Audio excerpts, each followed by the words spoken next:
Welcome, everyone, to the Fandom Podcast Network special presentation of the Hair Metal Podcast. Hair Metal Podcast looks back at the thrash, rock, glam, and pop metal bands, music, and events, and everything else that heavily influenced the 80s and early 90s hair metal era of music. We are proud to discuss the nostalgia of 80s hair metal, but we have a special show for you this time. We're going to be talking about a band that influenced everything metal, and I'm very, very excited to introduce to you guys the Hair Metal Podcast, episode 28, Black Sabbath, Back to the Beginning concert. And we have a very special guest and, of course, my co-host to help bring this to you. But first of all, this is the Hair Metal Podcast here on the Fandom Podcast Network. And, of course, if you guys are watching this on YouTube, make sure you check out the QR code. It'll hit you guys over to our website. Please support us there. We, of course, are talking about 80s and 90s metal. And we've covered a lot in the past, but we got a special one for you guys here. This is Hair Metal Podcast, episode 28, talking about Black Sabbath, Back to the Beginning. Before we go any further, of course, I need to introduce my co-host with you guys. Of course, as always, with me here on the Hair Metal Podcast is my co-host, Mr. Mike Simmer. What's going on, buddy? Hey, Kevin, how you doing this morning? I'm here for my nativity in black. You did that. That's nice. Very cool. Mike, it's been a little while. I've been away for a while, of course, in Australia. It's good to see you. Good to catch up with you. And we kind of put this show together for a particular reason. We had other plans to do another show, had a couple ideas, but we had to do this one first, and we'll get into that reason why. So I hope you're ready, buddy. Absolutely. All right. All right, guys. Well, first of all, let's go ahead and introduce a very special guest. We have probably one of the most promising indie directors out there, and I'm also proud to call him my friend. He, of course, is with Kaotica Studios. He is an award-winning short film director. He did The Killer of Grassy Ridge, an original horror film. He also did the 1989 Batman prequel, a Batman fan film, The Oath, and also he covered some Star Trek. He did a Star Trek fan production called Farragut Forward. With me, of course, here is Mr. Johnny K. Johnny, welcome to the Hair Metal Podcast. How are you, sir? I'm good, man. You got me up early to talk some metal, so I'm fueling up on coffee, and I'm good. I'm good. I'm happy to be here. Well, you know, Mike was, when we were discussing this, Mike was saying he wasn't sure if this was very metal, Mike. That's why I stayed up all night, like you suggested. Johnny, I just wanted to come back to you. You're a filmmaker yourself. You've been very busy the last few years. I'm proud to call you my friend. We go back through the G.I. Joe fandom, but you know Mike too through history as well. So we got kind of a little metal family going on here. Yeah, no, it's a family reunion, and this is back to the beginning for me and you too, Kevin, with the podcast, right? Yeah, you were on our first episode ever of the Hair Metal Podcast before we were doing video. And then I had you on for, I think, 4 episodes later where we talked about hair metal era's top 5 most underrated guitar players. And that's was right. A really, really good discussion. And then I believe a little bit later we did some reaction to, I don't know, I think it was, we did Iron Maiden Legacy of the Beast tour. We talked about that, of course, with you and your now fiance, Heather. I had her on for that as well. So yeah, you've been part of the Hair Metal Podcast, blood, and I appreciate that. So, yeah, we did Moscow too. We did the Moscow Music Fest. Yeah, that's right. That's right. Where I recorded that live on a pay-per-view back in '89 on a VHS, and I couldn't do it on this show, on this particular topic. But man, I wish I could have.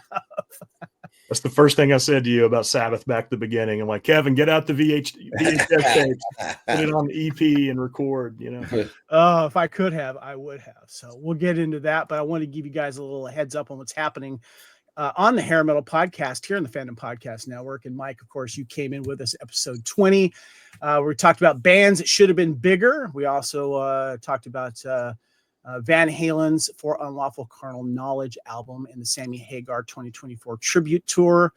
And we also did a fun crossover. We did the Rockstar Steel Dragon soundtrack, and then we also covered the movie Rockstar in Couch Potato Theater. Mike, I want to let you know that Rockstar Couch Potato Theater is second on the most viewed items on the Fandom Podcast Network. Next to Van Damme's Hard Target. Don't ask. I don't know how. We also have a lot of fun with the Hair Metal Council. Of course, shout out to you. They're not here right now, Mike, but I wanted you to give a shout out to your friends there in the Hair Metal Council that you too. Yeah, we're missing Nez and Dick Damien, who usually join us on these, but we've texted about this concert almost in depth about what happened and what to expect and what we were expecting and what happened. So they'll be pulled in later to talk about it as well. We will. We'll have them on the next episode to get their thoughts on that. But we've had them on some good shows here, including one of our most fun ones here, Hair Metal Podcast 22. We did our 1989 Hair Metal Supergroup Draft, where we picked our 5-band supergroup. And then we also celebrated the Hearing Aid 1986 Stars All-Star album for Famine Relief. And we also did the best hair metal era, best cover songs. And this one, too, is a fun thing of mine because I also brought in the old VHS here where we talked about episode 26 on hair metal, VH1's top 40 hair bands. And then we picked our top 10 hair metal bands by using the sleaze meter. You'll have to watch that and listen to that to figure out that one. And then the most recently one we did is hair metal era bands' top 2 best-selling albums and which one that we thought was best. Mike, you've been with me here for a while now on the Hair Metal Podcast. I just want to ask you real quick, of the ones that you've been part of, do you have one that's a favorite, one that rings out? I really like the last one we did, which was the best-selling albums. Which one was better? Yeah, because there were some arguments there. There was some good stuff. It wasn't as cut and dry as I thought it was going to be. And when we talked about what a band's best-selling album was, which one was better, I didn't think that there would be as much discussion or much argument as there was. Yeah. Especially when I found out some very troubling information about you, thinking that "Pour Some Sugar on Me" is better than any song on Pyromania. I'm still reeling. I'll die on that hill. Sorry. I like how Johnny just gave me the face palm. That was great. I was going to say I'm going to go listen to that show, but you didn't do yourself. Johnny, I got some shit for that one. It was great. I don't know. I just know what songs gets clothes off faster. So. All right, we are here to celebrate Black Sabbath back to the beginning. Johnny, before we go any further, you insisted this right away, and I'm not complaining. Why? I'll start with a bold statement. I think it was probably the single biggest day in the history of hard rock and heavy metal. I think it trumped, all the old Castle Donington super shows. I think it trumped Live Aid. I think it trumped, any Ozfest, any festival, Wacken. All of that, I think, and I didn't know it was going to be like that really until about halfway through the gig, and we can talk about it once we get in. But about halfway through that show is when it really hit me that, you know what, when are we ever going to see all these people at the same place on the same stage performing in a 10-hour set, right? And halfway through, I texted you, and I'm like, this is going to be bigger than what even like metalheads realized it was going to be, and a lot of that had to do with the special guests, the surprises, just the overall vibe, the emotions, which I think this had a lot of, and some of those other shows are maybe a little more routine. Not that they weren't special, but this one really did have that vibe that, you know what, at 10 o'clock tonight, this is going to be the last hurrah for not only Sabbath, but Ozzy. Audience knew that. Audience watching at home knew that. All those performers, you could see the emotions on their face, right? So halfway through, I texted you. I'm like, we gotta cover this and talk about this in a show because, in my opinion, it's probably the biggest day history of hard rock, heavy metal music. I dare you to name another one. It's interesting you say that because you mentioned Live Aid, which probably up until this show was probably the biggest live concert of all time, if you think about it. Yeah. And what it meant and how, of course, everyone, I think it's not debatable that Queen was the standout of that show and that won that show, but it was kind of a different show too, because, they were outside, of course, the charity reason for it, though. You had all kinds of different acts on there, where this one, when it comes to the metal community, Johnny and Mike, I want to get your thoughts on this real quick. This probably for the metal community really explained how important metal has been, right? Yeah, I think, going with what Johnny said too, I think there was a couple reasons for that when like he said, yeah, nothing really comes close. I can't even think of what would be a close second to this. And it is a few things that happened, but I think one of the real things is that I think people realize, because we've been fooled for so long about our final show and a farewell tour, right? Motley Crue. I think, yeah, Kiss, The Who. I mean, it goes on and on. I think when people finally saw Ozzy, they realized, yeah, this is it. He's not going to tour again. He's not going to do another show. This is really it. And that was not really seen until he came on stage. And what happened before that was just amazing. The bands, the songs, everything was before that. But when he came on, that's when I realized, and when he did, well, we'll get into it later, but it started to become very emotional, and you could see the people in the crowd getting emotional too, because they realized this is it. That's a great way to say it, Mike. And let's go ahead and get into the first discussion topic here, guys.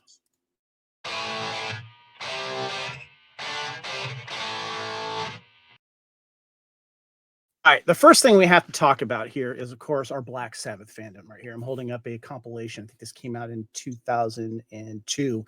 Black Sabbath, 1970 to 1978. It was nice to dust this off, listen to it.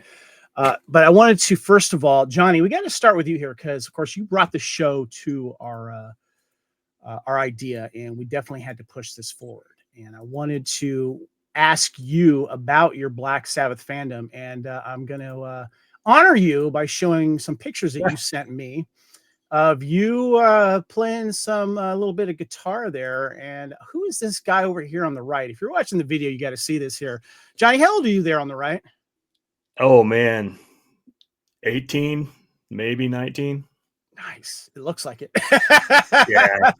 Okay, so for the video, if you're listening to this audio podcast, make sure you check out the video because Johnny is playing a Black SG. And there's a picture of him playing in a band. And Johnny, I remember one of our highlights when we went to, I think it was the 2018 last G.I. Joe convention, official G.I. Joe convention put on by Hasbro in Chattanooga, Tennessee. We went to a great guitar shop. We were trading a little bit of licks and going gaga for over the guitars. But you seem to have a favorite guitar here. Please explain why. Yeah, I mean, it's all because of Tony Iommi, right? That's the connection here. Like Tony Iommi, once I discovered him and his guitar work in Black Sabbath, like game over. And once I started getting into real guitars, not just the El Cheapos down the street from the pawn shop, I'm like, I need a Black SG. The same reason I also wanted a Black ESP Explorer, which is what James Hetfield played. I still don't have my Explorer, but that's okay. But back in those days, I'm like, I just got to get that Black SG. And once I got it, started playing around a little bit with some friends, and people would see that guitar, and more people probably in those days, and maybe now, more people, I guess, associated that SG with Angus Young from AC/DC than they would Tony Iommi from Sabbath. So everybody saw the guitar, like, oh, you're a big AC/DC fan. I'm like, no, I'm actually a big Sabbath fan. And it's a stripped down, it's a SG standard Gibson stripped down, no tremolo on there. A couple raging humbuckers. You can see it. It's still behind me. It's coming up on 30 years old, probably. It's still behind me. I still play it every day, especially now after the concert we just watched a couple weeks ago. But for me, that SG was like the sound. I was just determined to get that Sabbath sound, like every metal guitarist in the last 50 years has been. I was just determined to, try to find that sound. And I'd love to have a stack of Laney amplifiers like Tony Iommi has, and be able to. He's British all the way. He's got to have his Laney amps, but I was always a fan of some Marshalls, and love nothing more than to fire up that SG and let those humbuckers scream through a Marshall stack for a few hours. And it's I'll just say it's a miracle I still have my hearing. I can hear both of you guys this morning just fine, which is a miracle. So it's interesting that you said Laney, because when I was playing guitar back in the day, I was a more of a Les Paul and Fender Strat guy, and then I played bass, and I went to precision bass.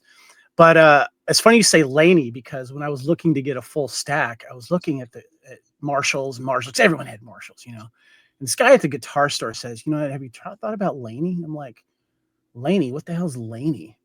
I'd never seen anyone play through, or at least not noticed it. And he's like, well, have you heard of Black Sabbath? I'm like, yeah. And he listed all these other artists. I'm like, really? It also happened to be about $300 cheaper than a Marshall. So I ended up, but my first full stack was a lady stack. So. There you go. Meant to be. Yeah. Yeah. Unfortunately, don't have it anymore. So, but I still have my guitars and such. So, okay. So, Johnny, before we go over to Mike here, the influence that Sabbath had on you, obviously, you wanted the guitar, you had Tony Iommi. Tell me about the legacy for you, though, what Black Sabbath has meant to you. Yeah, I mean, it was the start of everything, right? I mean, it's like, I don't know if this was a religious conversation, we would be dissecting the Bible here. That's what talking about Black Sabbath is, and it's just literally the beginning of that dark sound, you know. And I was a kid, I heard Paranoid on a little mixtape that somebody had probably recorded off the radio, and then that tape had been copied about 10 other times before it got to me. And I remember hearing this mixtape. Paranoid was one of the tracks on there. And as soon as I heard it, I remember laughing out loud, just kind of giggling, because we've all heard Paranoid 100 million times now. But if you can actually remember the very first time you heard that song, it was almost comical to me how heavy that song was, how aggressive it was. Dun, dun, dun, dun, dun, dun, dun, dun. It was comical to me. I'm like, oh my God, I've never heard anything this fast. It sounded like a rapid fire machine gun firing off. And that song was just right off the bat. I'm like, I didn't realize music like this existed. So Paranoid kind of got me hooked into Sabbath. Obviously, once I found out more about Sabbath, I heard a lot more of the dark bluesy stuff. Paranoid is not a dark bluesy song, but many of their other early tracks and early albums, it's all about dark blues. It's all about that vibe, that tone, the haunted house stuff, which Ghost and other current bands are really, really capitalizing on. I call it the Scooby-Doo vibe, right? Like that old Scooby-Doo haunted house vibe. That first Sabbath album was just reeking with that. And, all these guitarists, who went on to become famous, Scott Ian and Kerry King and, James Hetfield, Kirk Hammett, whoever, I can just picture those guys sitting in their bedrooms listening to that as kids or teenagers and just kind of being inspired by that whole vibe. And then obviously we'll talk about the influence Sabbath has had on literally everything that came after it. But those were really the songs. That and War Pigs, we used to see a local band play out quite a bit. And one of the songs they covered was War Pigs. And they actually did their own twist on it, which I thought was really cool. But hearing that song so much live really kind of got me into War Pigs. Came to love that. Iron Man, came to love that as well. But I think Iron Man had already been overplayed by that point. I'd already heard it enough, but I was really more into some of the more obscure Sabbath tunes. And it was a gateway for me, just picked up the first album, then the second album, then Master Reality, then Volume 4. And I just kept going. And, the Dio thing we can get to later and all that. But those first really fundamental foundational Sabbath albums laid the groundwork for everything that came after that, hard rock and metal wise. I think that's why this concert we're talking about is so important, because it proved that.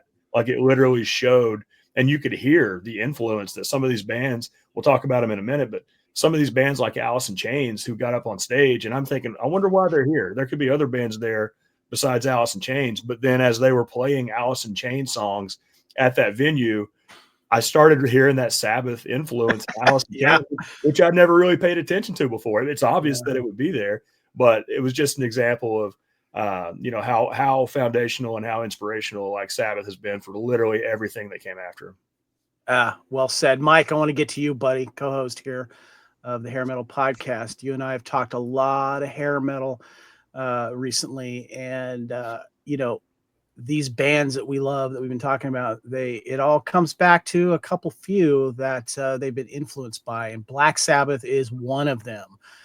Even though there's different styles of metal that we always like to celebrate in the Hair Metal Podcast, but I want to talk to you about your Black Sabbath fandom. How'd that come about? So I have a confession to make. I came to the Black Sabbath party a little late.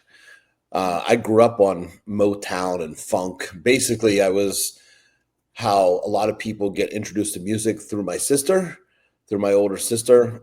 She was not a metal person. She was into early rap and Motown and funk.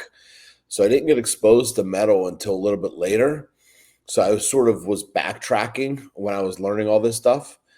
So I was first introduced to Ozzy before Black Sabbath. So I was exposed to Crazy Train, which I loved and still love, even though it's overplayed, and then sort of went backwards from there. So I knew Iron Man, but I just thought as a 11-year-old or 12-year-old that that was an Ozzy Osbourne song. I thought that was because back then, how did you know? Yeah. You hear the voice, and that's the same guy who's saying Crazy Train, so I thought it was an Ozzy song. And then the people that I started hanging around with, introduced me to Sabbath. And the first thing that I really fell in love with was, I wasn't crazy about Iron Man until the end of Iron Man, when it kicks up in double time. And I always used to say, that's the tempo the song should be. And then somebody, I remember saying to me, that's what Black Sabbath does, is a lot of songs will start off slower and then kick in at the end. Like Black Sabbath, a lot of their songs will start off slow and then have that tempo change halfway through.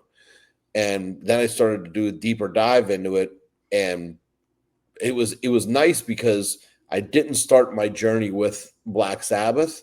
So it was more of a discovery mode of like, oh, then there's this. Oh, then there's this. Oh, then there's this. So I was sort of exposed to all that while taking all this other stuff in. Diary of a Madman, all this stuff. It was just so much to take in at one time. I just couldn't get enough of it. So I did it sort of a roundabout way. I know a lot of people get introduced back in those days to Sabbath and then take it from there. But I got introduced to other things and then went back to I went back to the beginning. It's well, I see what you did there. Well said, Mike. And what's funny and cool, one of the reasons why I love you, brother, is that's exactly what happened to me. I remember hearing Crazy Train. I remember hearing about Black Sabbath kind of in the ether, but I'd never really, started with them. To me, I started with Quiet Riot. That's what got me into metal. Quiet Riot, right there, the first album. And we've talked about that on the Hair Metal podcast. I was listening to, when I first started, got my first transistor radio, which was a little 7-Up can, fake 7-Up can. It was AM only, and I was listening to the Mighty 690 here in Southern California. It's all pop music, and that's what I got into. But I do remember, my dad was a Dylan fan. He was a surf music, Beach Boys guy. My mom was more of kind of the hard rock, but she was a Stones fan. She would listen to the Doors. So I had those influences always behind me, but it wasn't until I got into Quiet Riot and then hearing about Ozzy. I heard about Ozzy first. I thought some of those songs that he did with Sabbath were his, and it wasn't until I had friends of mine going, no, and it's funny you talk about the song structure and how Black Sabbath kind of set a trend on how, to build a song, influenced, of course, by the blues, the dark blues, and then just going full metal on it. And then as later on too, you start to learn about the musicianship of Black Sabbath. Let's give a shout out to that rhythm section too. I mean, come on, just amazing. But yeah, for me, it was Ozzy. And then I went backwards as well and realized, and of course, I'm sure if you talk to a lot of the hair metal era, bands and the surviving members, they of course they'll always come back to Black Sabbath. So yeah, I mean, I remember when I started to really digest Black Sabbath. I remember going to a record store and buying Mob Rules, and just because I was buying everything Black Sabbath and did not know that Ozzy wasn't on it. So when I first played it, I didn't know the whole thing. I knew that Ozzy wasn't in Sabbath anymore because he's a solo artist. But I thought, because back then you didn't know. You had to read magazines. You couldn't go on YouTube to find out this information, that information. So I spun it, and then I turned it around and was like, wait a second, there's a different lead singer now. So it's funny you mentioned that song because I think that was on the 1981 soundtrack for the movie Heavy Metal. I think it was Mob Rules. Yes, it was. Yeah, because I discovered that movie a little bit later too. But I remember going, oh yeah. So good. Yeah, and I also one of the things when I grew up, like I said, you're sort of a prisoner, if you will, to the things that your parents and your older siblings listen to. And I remember my dad and I we wore out that Eagles greatest hits album. Yeah. and my dad used to always fast forward over Life in the Fast Lane. What? Because he said, yeah. And I that was one of my favorite songs on the album. And he used to always fast forward, and he used to always say, "I don't know, it's too fast for me. It's too fast." And I thought to myself, no, that's the song I want to hear. And I think that's when it first dawned on me that I like faster music, because he was saying Lion Eyes and Take It to the Limit. I was like, no, don't skip over that one song. It's super cool. It's super fast. That's funny. That's a good point. I love that. All right, guys, I want to get into, before we get into the actual music itself and the set list, we're going to cover the set list. We're going to do a little rapid fire on each of the set list, and then we'll go through that way. But I want to first of all talk about how you guys watch this. And Johnny, first of all, I appreciate. I went back, by the way, when I was researching. Of course, you gave me a lot of pictures to contribute to the video of this podcast. But I got to tell you, Johnny, I might have Facebook stalked you to getting some of those pictures, because you did a really good job of letting us know when and what was playing. And I almost forgot about this event. So thanks to you, I didn't. Of course, I was in Australia for a month. I didn't get a chance to watch this because we were 14 hours ahead, and it was, I think, started at 4 a.m. And I had other plans with the wife and the mother-in-law and stuff like that. So I was living vicariously through you specifically. This event sold out. I'll get into more of that. But what they were doing was they were charging for a live streaming event here for Back to the Beginning, the final show, Saturday, July 5th. At the Villa Park in Birmingham, UK. And of course, we'll get into the list there. But what I wanted to ask you, Johnny, was how did you, first of all, find out about this? And then when did you order your streaming, and what was the process that was? Yeah, I first heard about it when they first announced the show, and that's months ago. I think it might have been announced maybe February or something like that. February, yeah. And obviously the first thing in my mind was, oh God, can I get there? Can I go? Can I actually go find a ticket? And it wasn't front on the list, of things to do. And the next thing I know, it had gone on sale and immediately sold out. And then I started seeing all the drama about I don't know if it was price gouging, but the hotel costs in Birmingham, England were significantly higher 2 weeks ago than they were the 2 weeks before that. Right.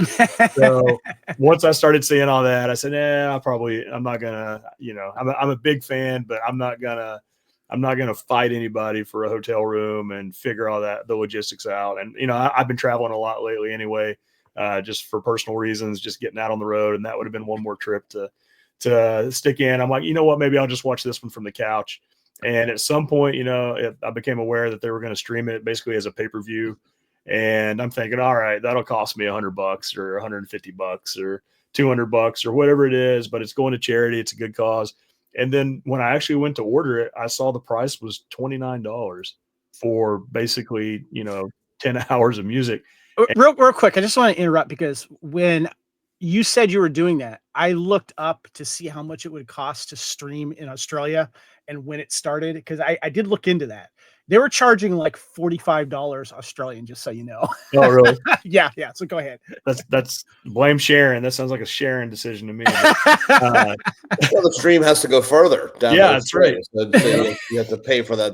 Pay for the it was going. Yeah. Plus, there's that surcharge for being in the future. So yeah. Yeah, they gotta play it backwards down there, right? But no, it was. I became aware they were going to stream it, and when I found out it was $29, are you kidding me? Like $29, like. I shouldn't say this on air because they'll just charge more next time. But anybody who paid $29 to stream that show would have paid $99 to stream that show, right? I mean, that was an incredible value, I thought. And I didn't get the T-shirt. I should have probably, but they had a T-shirt package deal too. But yeah, I think I actually probably 2 weeks before, maybe 3 weeks before, I went ahead and bought the streaming and had it all reserved and got my link emailed to me and all that. But yeah, I was all in. I was all in, ready to go. Planned the whole day around it. If we're going to do a music festival, let's do it right. So like Heather, my fiance, and I, we talked about the menu. What's the menu going to look like? Well, we should do it Super Bowl style. Let's just get a ton of game food and, wings and potato skins, and let's just make a whole day and just snack all day long and just make a whole day out of it.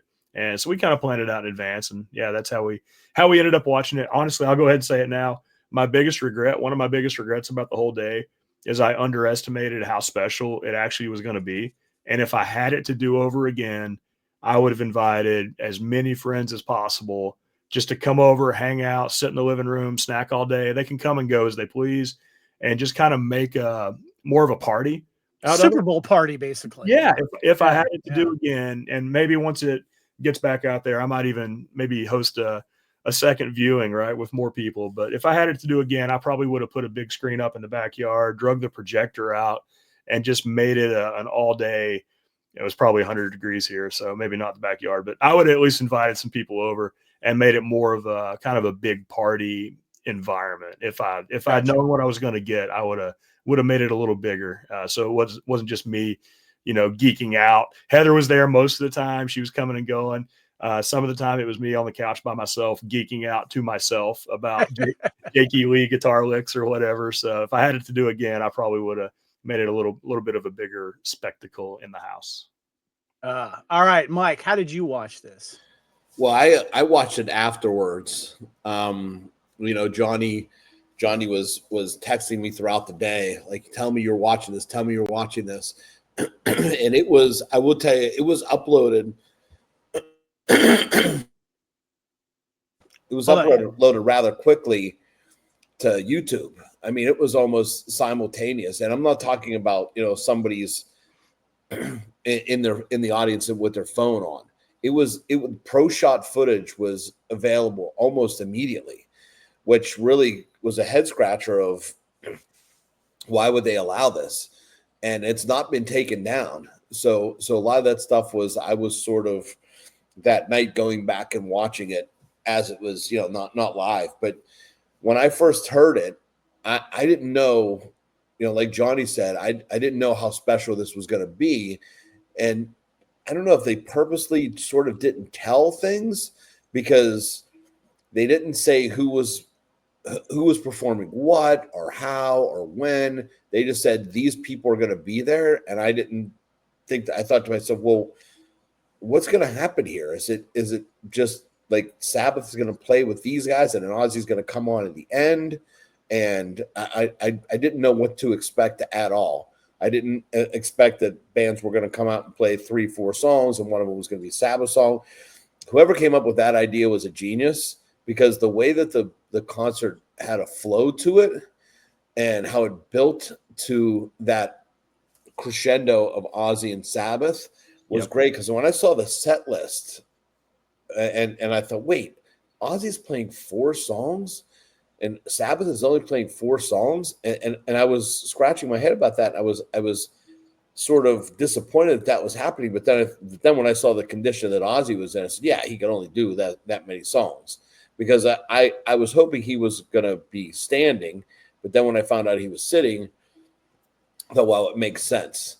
So I watched it after it happened, and I'm really kicking myself now is that I should have sat down and watched it as Johnny did as it was happening, because it's one of those things where you realize afterwards, oh no, that was kind of special and I missed it, Well, I'm glad you brought that to the board there, because full disclosure, I have not purposely gone and watched as much as I can of this.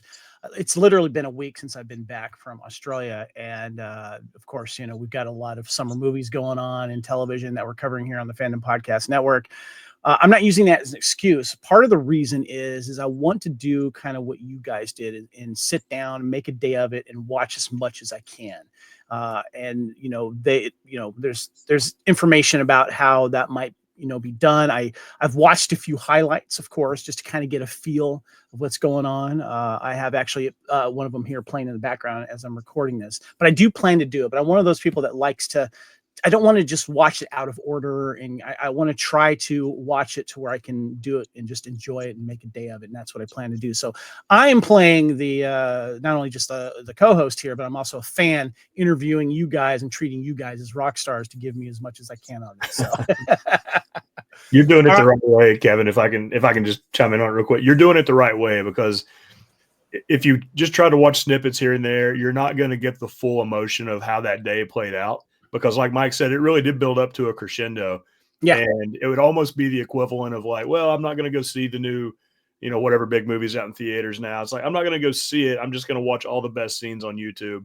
And then from that, I can piece together what the movie was about. And you're really selling yourself short if you do that. So you're doing it the right way. Watch the whole thing, experience the whole thing as if it was a live show. That's probably the best way to watch it now. And something's going to happen. I'll get to that in a minute. That will allow me to at least somewhat feel a little bit of what you guys are feeling when you're watching this. But I wanted to get to the original announcement for this show. It was released February 5th, 2025.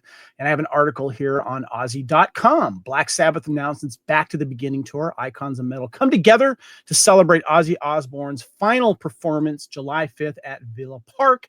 All profits from the show will be shared equally between Cure Parkinson's, Birmingham's Children's Hospital, and Acorn Children's Hospice. And of course, they're playing at Villa Park in Birmingham, UK. Of course, the home of Black Sabbath. Wednesday the 5th says, quote, this morning at the home of Aston Villa, Sharon Osbourne and Tony Iommi announced that the original Black Sabbath, Ozzy Osbourne, Tony Iommi, Geezer Butler, and Bill Ward will play for the first time in 20 years. The band will take the stage to headline Back to the Beginning on July 5th at Villa Park. The all-star event will celebrate the true creators of heavy metal, and we'll see Ozzy Osbourne play his own short set before joining Black Sabbath for his final show. Quote, Ozzy Osbourne says, it's my time to go back to the beginning. Time for me to give back to the place where it was all born. How blessed am I to do it with the help of people whom I love. Birmingham is the true home of metal. Birmingham forever. Would you guys agree with that quote, Johnny? Absolutely. Yep. Yeah. A lot of, between Judas Priest, Zeppelin, Sabbath, I mean, the West Midlands there, a lot of rich metal history that came out of there, right? So you can't argue that.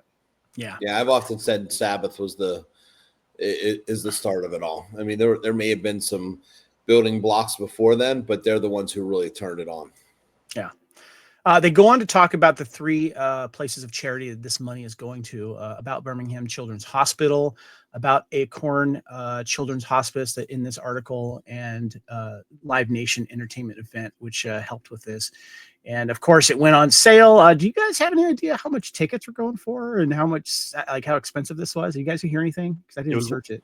It was worth it. Name a price. It was worth it. Yeah. I mean, I knew I didn't look into it because I knew I wasn't going to be able to go. Yeah, I didn't either. So I didn't look at it. But I mean, if you,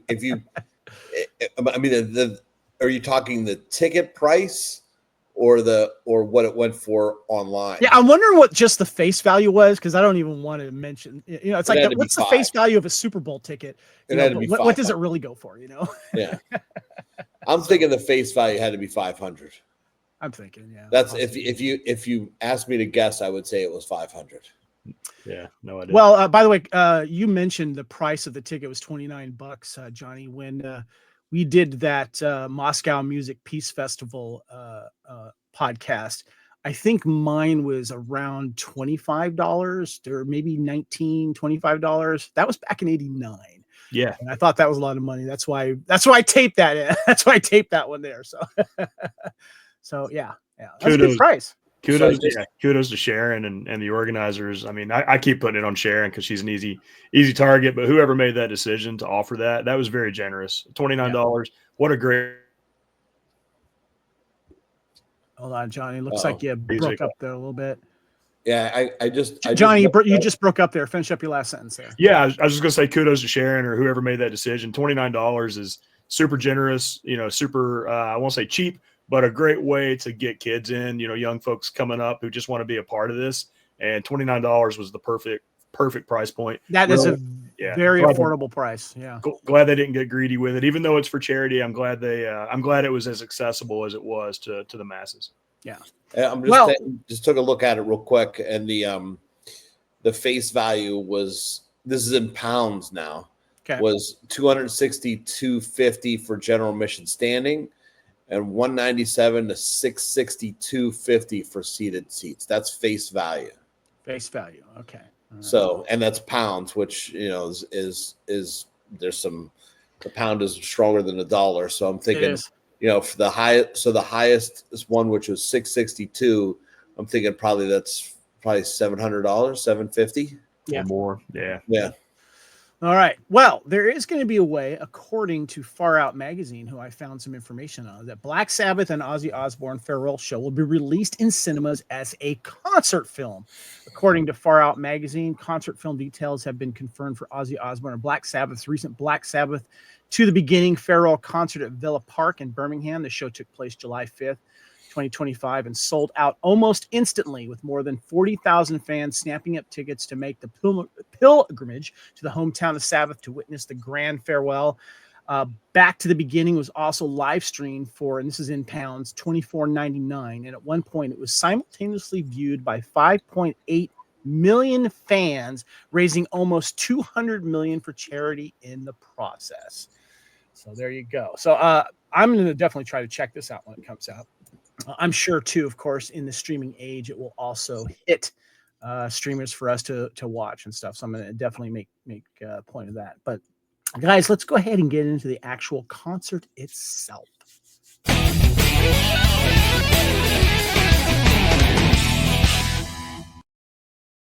Johnny, I think the first time I saw these pictures, if you're watching the YouTube channel here, is Black Sabbath all dressed up in black. Looks like they're in Birmingham across a mural with Black Sabbath. And they took pictures for promotional pictures in front of this, and they started signing them. Johnny, do you have any information on this? Because the first time I saw this was you on social media. Yeah, I don't have much information. You can follow that mural artist on social. Seems like a great guy, and just watching his process for how he painted those murals. And it wasn't just this mural; it was a few, I think, across town, a few different pieces of art. And he also did some art on the glass at the club, the original club where Sabbath played their first gig way back in the day. So he did a lot of artwork all over Birmingham in prep for this. So I don't know his name off the top of my head, but I follow him on social. He should be pretty easy to find. But I thought this was a really cool moment when they actually brought Sabbath out to, have this photo op and actually sign the artwork. And also it's cool to see blue skies in Birmingham, England, because you don't get that very often. So, I guess the weather gods made an exception for Black Sabbath. It wasn't stormy and rainy. It was actually blue sky days. But yeah, really cool art. And I hope it stays there for a long time.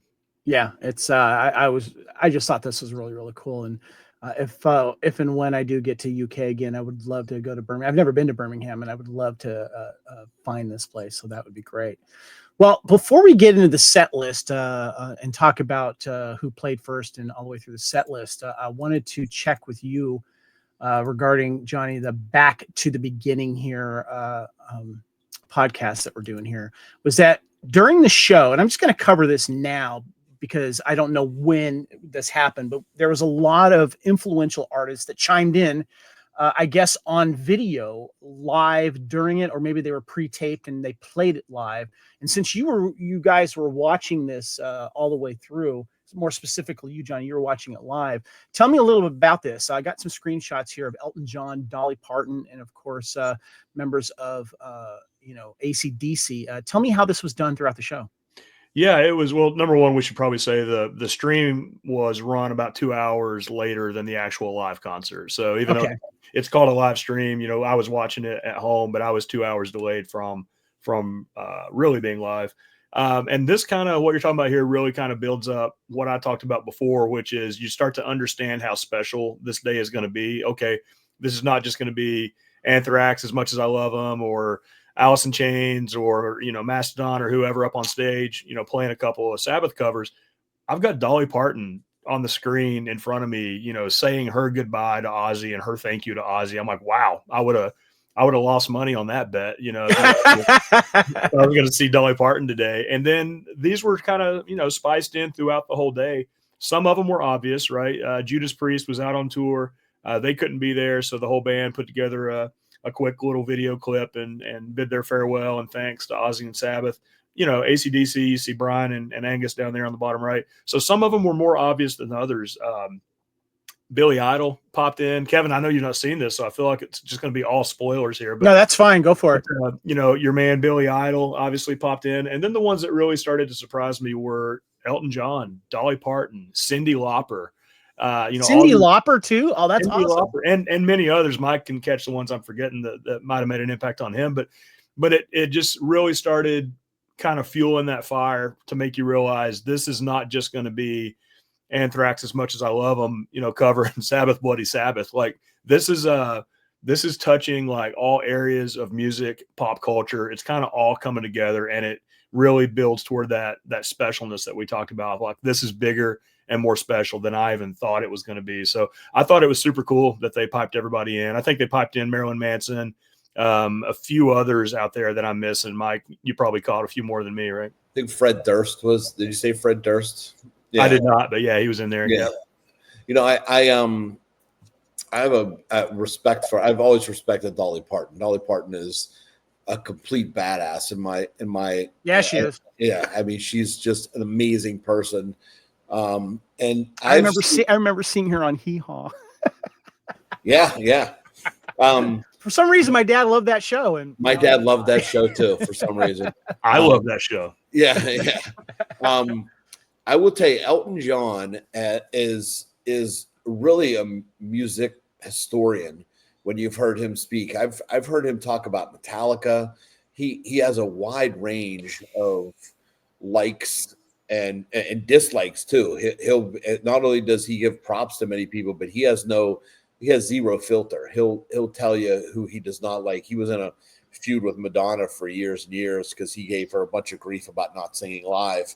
But I've heard him talk about Metallica, and it does that one did not surprise me, especially because they're both because Elton John is British, so he probably really felt that influence of Black Sabbath. He probably had that influence as well, not in his music, but from that time period in that area. He knew how special Black Sabbath was. Gotcha. Well, I was impressed with the star power of this, and we'll get into that a little bit more. And what's funny too is I have a set playing here on YouTube while we're doing this. But what I find really interesting is not who's on stage, but like everyone who's watching side stage that's not part of the audience, and they knew how important that it was. And you're seeing like stage hands or family members. And I saw Sharon Osbourne sitting off to the side watching Steven Tyler, and she's sitting there crisscross applesauce, just sitting there, and you could just see like how important this is event to everyone, and how whoever's coming on stage, all eyes are on them. And I thought that was really, really cool. So I want to ask you guys about this. We know Jason Momoa is a huge metalhead. We've seen him in mosh pits, and I love him for that. And of course, he's one of the most beloved movie stars out there. Big nerd also as well. I appreciate that about him. Was he kind of an MC, Johnny, Mike? I feel like he was doing some introductions or something. As Johnny said, he was I think he may have been taken by the moment as well. Exactly. What happened? He started off as the MC and then sort of evolved into party leader, maybe. He was like the crowd hyper. Good. He wore a lot of hats, like that picture.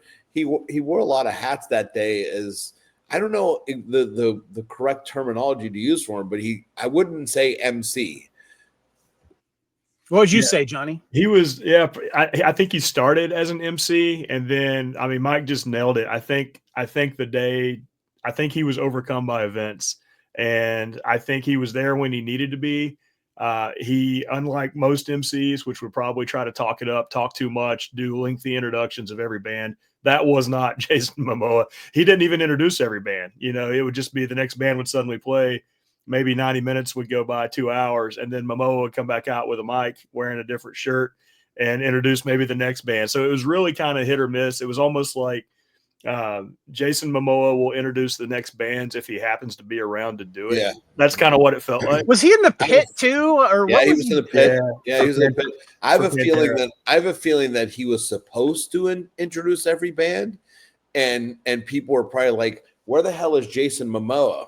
And where the hell is he? Did anybody know where he is?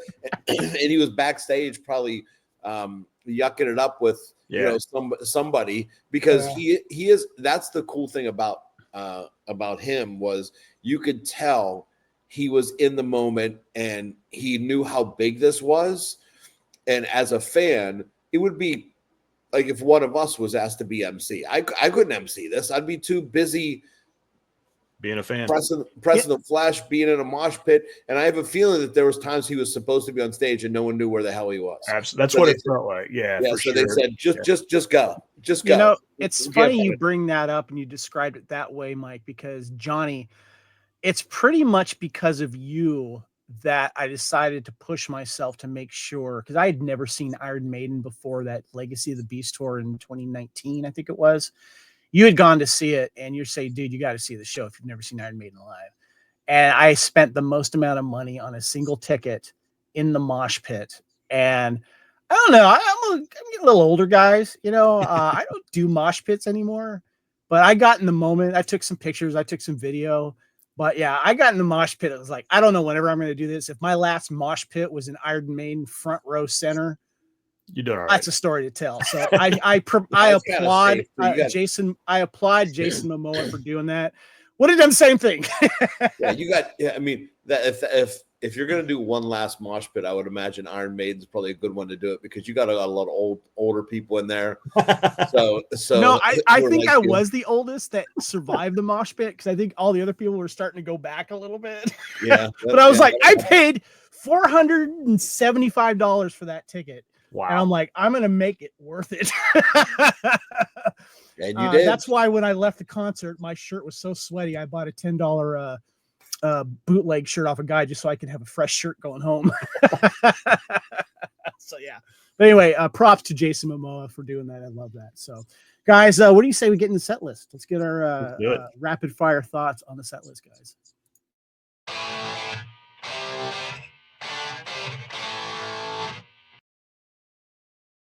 All right, first on, guys. And speaking of Jason Momoa, there he is with a picture with the band Mastodon. They did 3-song set here: Black Tongue, Blood and Thunder, and Supernaut with Mario, Danny Cario, and Eloy Casagrande. Forgive me, I don't know who those guys are. Johnny, were you obviously you were at the beginning of this? You guys saw the Mastodon. Yeah, I got you covered. My first thought was, it's interesting that Mastodon is opening the whole thing because Mastodon they've been around a long time. They're a known quantity. A lot of Mastodon fans out there. I had some of their early stuff, maybe 20 years ago. That was early Mastodon for me. I don't know if it was early for them, but Mastodon for me, I could always kind of take or leave. I like their stuff. I would always catch them on the big festival tours. They would always be touring with other bands. So I always liked Mastodon. I thought they were probably too big to be opening this whole show. I thought the next band that we can talk about in a second, which probably fewer people knew, might have been a more obvious choice to open the show. And I also noticed on the poster that the names were reversed. So I wonder if there might have been some scheduling things there that led to Mastodon opening the show. But regardless, they opened it. They did a couple of originals, like you just mentioned. And then for me, it was all about Supernaut, man. Like when they started playing that riff to Supernaut, which is a killer Black Sabbath song, I'm like, all right, it's cool to hear a Sabbath cover. I expected it. Didn't expect the song, but I expected him to do a Sabbath cover. And it kind of became right off the bat a guessing game as to, okay, which bands are going to do which songs, right? So it kind of added a little bit of fun side to it. I never, ever would have expected Supernaut. And it was really cool because, like you just said, they brought out Danny Carey, Mario, and Eloy. And, of course, Danny Carey is the drummer of Tool, who would come out later. Mario is the drummer of Gojira, which we can talk about later. And then Eloy was previously from Sepultura, and I think he's now playing with Slipknot, which I think is Mike's favorite band, if I can remember my Mike Semmer stuff, right? Yeah. So, Mike, awesome. I didn't know that. That's great, Mike. Your thoughts on this quickly on this set? Yeah, I mean, Mastodon is a band that is a perpetual opener. A great band. I've seen them, 5 or 6 times just as an opener for Slipknot or this band, or they opened for Ghost one time I saw them. So they're like the Lamb of God. Mastodon is sort of interchangeable of, we've the people that I talk to a lot of times will say who's opening, and we'll just say Lamb of God, probably, and it's not even Lamb of God, but it's either Lamb of God or Mastodon is opening up for them. I did see them 2 years ago when Gojira opened up for them, and another band called Lorna Shore that opened up for them. But the drummer. This was sort of the the entrance to it all where you thought, okay, I'm sort of a set list guy in terms of when I go to a show, I'll look at the set list before it. My wife is very critical of set lists. She'll say, no, this one should be there here, this one should be there. But the nice thing about this was you didn't know what each band was going to play. So, nice. And then when you realize, wait, so each band is doing a Sabbath cover, and you knew what Sabbath was going to play. You had an idea of, the Untouchables that no one else can cover. You knew the Paranoid, Iron Man, War Pigs, and you're thinking, well, what are the other bands going to play? So, Kevin, if you haven't seen it, I would really recommend not seeing the set list beforehand. Well, too late. It's in the podcast. Well, what's interesting too, just real quick, I got to interject. I have part of it playing YouTube. You know how YouTube just kind of goes and goes. And Guns N' Roses on the set. We'll get to them in a little bit. You want to guess who's sitting stage right on the ground with his girl taking pictures and nerding out? Jason Momoa. Of course. Yeah, of course. Yeah. He's right there by the cabinet, so I thought it was funny. All right, so the next band we have here is Rival Sons.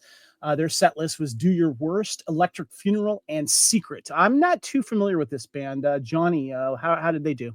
They got a new fan out of this. I'd actually never heard of them, honestly. And what I saw on stage was just pure, good old-fashioned rock and roll, right? It wasn't a lot of metal to be found here, and that's fine.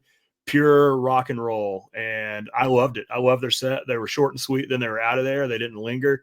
Frontman had great stage presence. He was wearing this crazy burgundy suit, barefoot, no socks, no shoes. Hell of a set of pipes on that guy. Just really, really sounded like Robert Plant. First thing I did was went right out and I bought a couple of Rival Sons albums just because of this 3-song performance. They covered Electric Funeral, one of my favorite Sabbath songs, and they won a new fan that day. I'd never heard of them, but now I've got some of their albums. So that's really cool. Micah, your quick thoughts on Rival Sons? Eddie Trunk has been singing their praises for years and years, saying this is the best new upcoming band. And I had not. The only thing I ever heard of them was their name, so I never had heard them before. So it was one of those things. Okay, I'm definitely going to listen to them now to see what they are. And like Johnny said, they were no metal, just straight up no nonsense rock, which was really cool. And then again, you're saying, okay, well, what exactly are they going to play? Because they don't come off as Sabbath. Okay. And when you see the cover song that they're doing, and the cool thing about this was not only the guessing game, but knowing like what exactly fits into their sort of window of what they would do. Nice. And I missed a lot of guesses. Well, now you guys got me curious, so I have to check them out. So cool. All recommended. All right. So next we have Anthrax. They played Indians and Into the Void. Anthrax, a great metal band with a great history. I actually played paintball with a couple of members during an MTV sports event back in the 90s. Just want to stroke that little ego of mine there. It was great. Anyway, Johnny, I want to get your quick thoughts on Anthrax here and their performance. Yep. First thought was before they even came out on stage when Rival Sons was playing their set. If you looked in the background on side stage, you could actually see Scott Ian just standing there warming up, ready to come out, right? And that kind of gave me like a just that rock and roll feeling where not everything you're going to see is going to be super polished, right? It's raw, it's ragged, kind of the whole production of the whole day. I guarantee you some production designer or the director of the event at some point in the day said, it's rock and roll, baby. What do you expect? Because there were so many like just kind of imperfections throughout the day, which made it awesome. It made it feel urgent, awesome. The fact that you could see Scott Ian just off to the side, before he even comes out with Anthrax. I love that. I love just kind of seeing the behind the scenes of all that and all the side stage, the wings stuff. Anthrax, I was bummed they only played 2 tracks. So I don't know if it was a scheduling thing and they were already kind of looking at the clock and they cut them down to 2. But I mean, Anthrax is a hell of a big, powerful, awesome band to play that early in the day, in my opinion, and to only play 2 songs. They played Indians, which is their original, and then they just killed a sick version of Into the Void, which is one of the heaviest Sabbath riffs that's ever been written, right? And they just nailed that. I just hated to see him come and go in 10 or 11 minutes. I wanted more of those guys. Well, obviously, they made an impact. Mike, your quick Yeah, thoughts on Anthrax?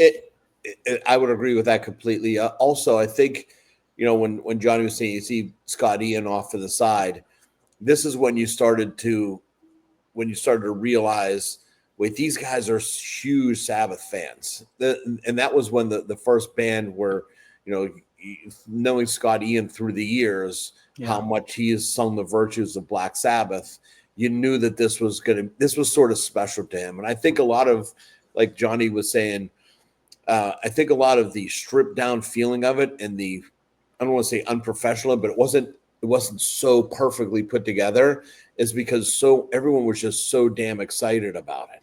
Yeah. And this is when when Anthrax was on, even though they're on for a short period of time, this is when it started to really start to sink in of how this is when you really started to feel, wait, this is going to be something amazing and something special, because Anthrax are just, now you can really see the influence. You can hear Sabbath in Anthrax completely. And Anthrax has done a couple Sabbath covers throughout the years. So now it's starting to make sense at this point. That's a great point. Great point, Mike. Thank you. All right. Next set we have here is Hailstorm, of course. Lizzie Hale did Love Bites, So Do I, Rain Your Blood on Me, and Perry Mason.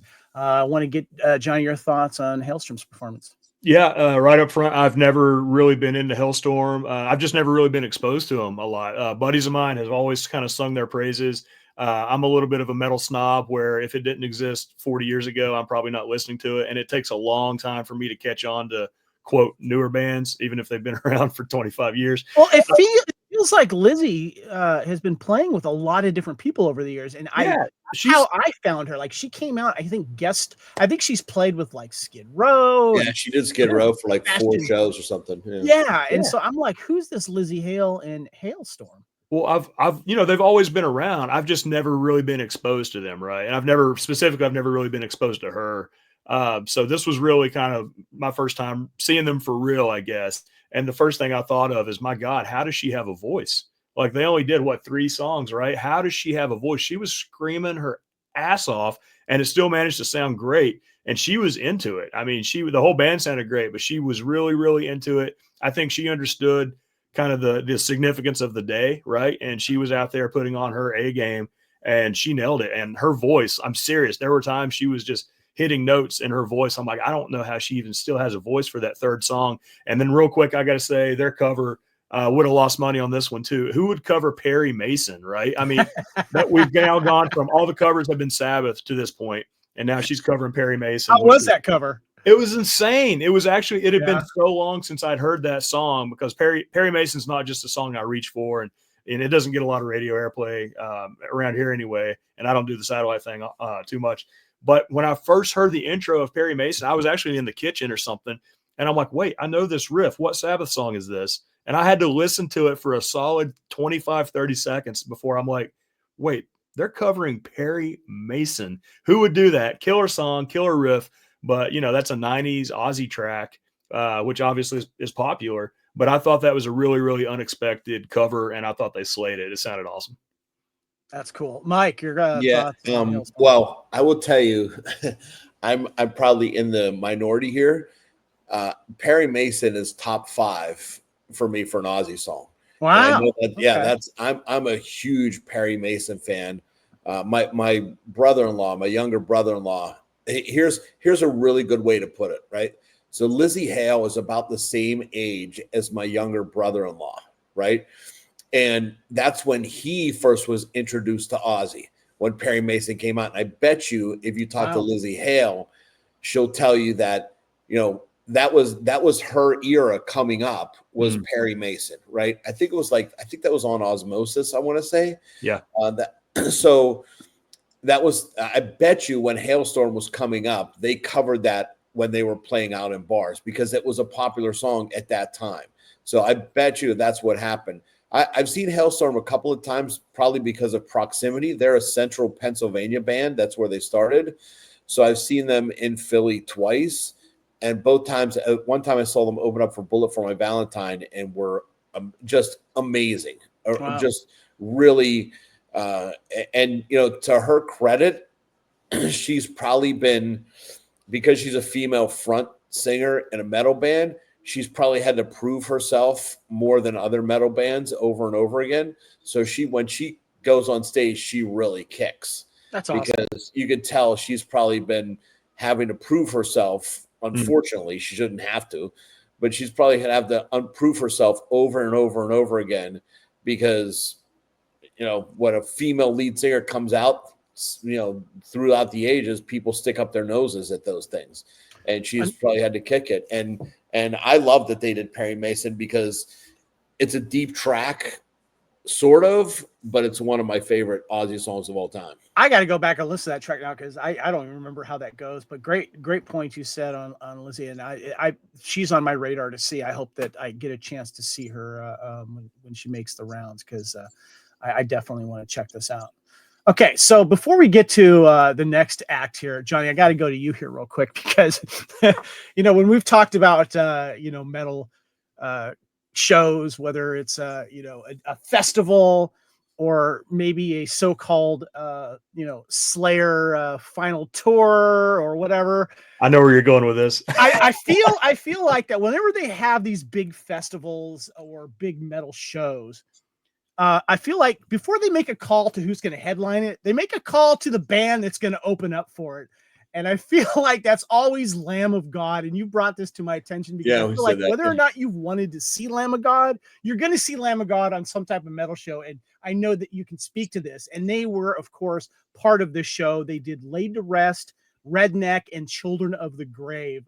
Your thoughts, Johnny? Yeah, man, like Lamb of God. I never knock Lamb of God. They're a super talented band. Fellow Virginians, by the way. They're from Richmond, Virginia. Nice. Mike just talked about being geographically convenient to a band. And yeah, Lamb of God's from about 90 miles away. I've actually got some connections to some of those guys, but not knocking them at all. It's just they're that band that, like, I make the joke, like, I can't go to the mailbox without seeing Lamb of God perform twice. Right? every I could go see Superman in the theater, and like Lamb of God would be opening for Superman. I love them. Like they're I shouldn't say I love them, because they're not my favorite band, but I respect them, and they're super talented. They're heavy as shit. Like, they put on an incredible live show. Randy's got incredible control over the crowd. So I'm not knocking Lamb of God. I just find it funny that I can't function in my day-to-day life without seeing Lamb of God perform at least once a day live. They're everywhere. They're always everywhere. And yeah, the joke you're making, Kevin, like, I've seen them before. Either they're headlining, and I'm there for the openers.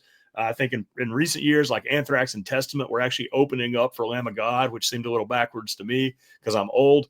And I thought, well, let me just go see the headliners or go see the openers, and then we kind of would sneak out and be home and in bed by 10:30. Because when you go out for mail the next morning, you'll see them again. Yeah, exactly. I'll catch Randy in the morning, right? But no, all right. So cue this show. They're up there. They play two of their originals. First thing you got to mention, like, they inject that crowd with some energy, kind of like Pantera. Pantera does the same thing. They're just injecting that crowd with an energy that hasn't yet hit yet. That is some heavy metal, and the pits immediately form up, more so than any of the bands that we've seen before in the day. And now they're just kind of injecting a new energy in there. Randy, I mean, he's all over the place. He fell. He actually tripped at one point, fell backwards, and he just rolled. He just kept rolling with it, and then jumped up and started singing like total pro. But it goes back to what we've been talking to before. Everybody was just like, everyone's energy level was on 11, right? Everybody was just trying to not necessarily upstage everybody else, but no one wanted to be like the low point of the day. So I think every band, including Lizzie Hale, like Mike just said, it almost was like everybody had something to prove, especially early, the first half of the day. That's everybody an interesting point. Blowing it away. Yeah. And their cover of Children of the Grave, one of my favorite Sabbath songs, very, very appropriate for Lamb of God. It's so detuned. You're way down to C sharp or lower. I think their guitars might have had an issue with the tuning, because they were really, really out of tune during Children of the Grave. And some of those chords that ring out in that song, it makes it more obvious than others how out of tune those guitars were. So they did have some tuning issues, but the energy was still there. The mosh pits were evident. And it was a good show. They put on a good show. I've seen them twice. I saw them twice today before we started this podcast. That joke never gets old. Mike, your thoughts on this performance? Yeah, I want to go to a Lamb of God concert where Lamb of God opens up for Lamb of God. That's going to be where it all comes full circle, right? Right, where they open up for themselves. Do you right? think they would be laughing at these jokes that we're making? We're not. I mean, we're not putting them down at all. We're not knocking them down. We're not knocking them. I mean, I think the first time I ever talked to Johnny, we talked about Lamb of God, and he said, I think it was Johnny, where he said they must be really good guys. They must be really a lot of fun. They must be really professional because they keep on getting asked to every single tour Lamb of God opens up for. True professionals. I hope that they're very rich. I really do, because they are road dogs. I mean, they have been on the road forever. And there's actually a great documentary about them, about when Randy Blythe actually went to prison in Norway or wherever it was. Forget where it was. Am I frozen? No, you're good. You're still there. Okay, You're good. Yeah. So there's that, but this is when, again, you hear that huge influence of when they did Children of the Grave. You can hear that huge influence where it's like, oh yeah, this is totally a Lamb of God song. I mean, Lamb of God, it's almost, and just to go off track a little bit here, there was no bands trying to outdo each other. When you go back and look at Live Aid and you watch Live Aid, all those bands were trying to outdo each other. Right. All those bands were. This did not feel like that. This felt more of a celebration, and everybody's just having so much fun. And we'll get into. Did you see that with Lamb of God on this performance? Yeah, it was cool. It wasn't so much I have to outshow it. It felt like you could feel that they were honored to be there. Yeah, cool. Like Anthrax, like Lamb of God was the same way. There was an honor to all this. That's good to hear. That they were there, and you felt that throughout the day. No one had LSD, lead singer disease. No one had that. It was all just, I can't believe I'm here, because so many of these people, like Lamb of God, were Sabbath fans at 12. Yeah. Well, what's interesting about this show, and Johnny, when you sent me the set list, it was a wonderful spoiler, and because two, as we're going to call them, super group events that we had during this concert, and we're going to call them Super Group A and then Super Group B. And Super Group A, and I'm going to go through the list here of songs and the players here. So Super Group A they performed Ultimate Sin, Lizzie Hale, Nuno Betancourt, Jakey Lee, David Ellison, Mike Borden, and Adam Wakeman. And then we had Shot in the Dark, David Draymond, Jakey Lee, David Ellison, Mike Borden, Adam Wakeman. Sweet Leaf was performed by David Draymond, Nuno Betancourt, Scott Ian, David Ellison, Mike Borden, and Adam Wakeman. Then Believer was performed by Whitfield Crane. That surprised me. Whitfield Crane. Mm-hmm. Nuno Betancourt, Scott Ian, Frank Bello, and Adam Wakeman. Then we had Changes by Youngblood, Nuno Betancourt, Frank Bello, Adam Wakeman. And then we had Mr. Crowley with Jack Black, plus Rebel Ian, Roman Morello, and other young musicians on the screen. Now, I have the pictures of those on the I think I put them on the second supergroup one by mistake, but I wanted to go through this here, guys, because I have some pictures up on YouTube of people that were playing here, and then I couldn't get pictures of everything, but I wanted to get your thoughts on this so-called Supergroup A here, Johnny, and any of the highlights from this specifically that rang out to me. Yeah, there's so much to talk about here, right? Including one of the personal highlights of the whole day. Let you just rattle off in there. But let's start with Jakey Lee, right? I know, Kevin, you're a big Jakey Lee fan. Yep. Super underrated guitars, super accomplished guitars. Has had his share of health issues, up to and including getting shot. Just recently in Vegas, as he's walking his dog. He's walking his dog. Yeah. And he confronts these guys, and he gets shot, I think, like 5 or 7 times, and he survives and makes a full recovery. And just so you guys know, they were able to catch these guys because the gun that was used to shoot him was placed at some murders or something like that. So they caught these guys And then Jakey Lee was able to be at this show, which I thought was amazing. Yep. And just kind of some behind the scenes stuff. Bark at the Moon was not one of the songs that Jakey Lee played on. And that's actually been talked about in the last couple of weeks. And the answer is Jake himself has said he can't play that song anymore. Just health issues, speed issues, hand issues, whatever he's facing in hands and arms, he physically can't play that. And that's fine. That's great. Right. And we got 2 songs from Jake. But if you knew a little bit of that behind the scenes stuff, if you knew how much Jakey Lee deserved to be there because he was such a huge, part of Ozzy's solo career, like this would not have been the same day unless Jakey Lee was there. So if you knew all that behind the scenes stuff going on before the show, like me, you might have been a little nervous because when they introduced Supergroup A, everybody came out. Jakey Lee was introduced and he was a no-show. He did not walk out. And then Lizzie Hale, who was on vocals, grabs the mic and she plays it off. She says, "Has anybody seen Jake? Where's Jake?" And there was kind of a 30 to 40 second limbo period where, they're about to start tap dancing out there. And somebody, Nuno or somebody, gets the crowd chanting, "Jake, Jake, Jake." And then like a true rock star, I'm on pins and needles, right? Dude, I'm getting chills just hearing the story. Imagine watching it live, right? Because you're just like, what is happening? I'm thinking, is he back there? Is he just overcome with emotion? Is he, is something else going on? Like, I didn't know. No one knew. And now the crowd's chanting Jake. And then like a rock star, here comes Jakey Lee walking out. Huge pop from the crowd. He waves and, they kick right into Ultimate Sin with Lizzie singing.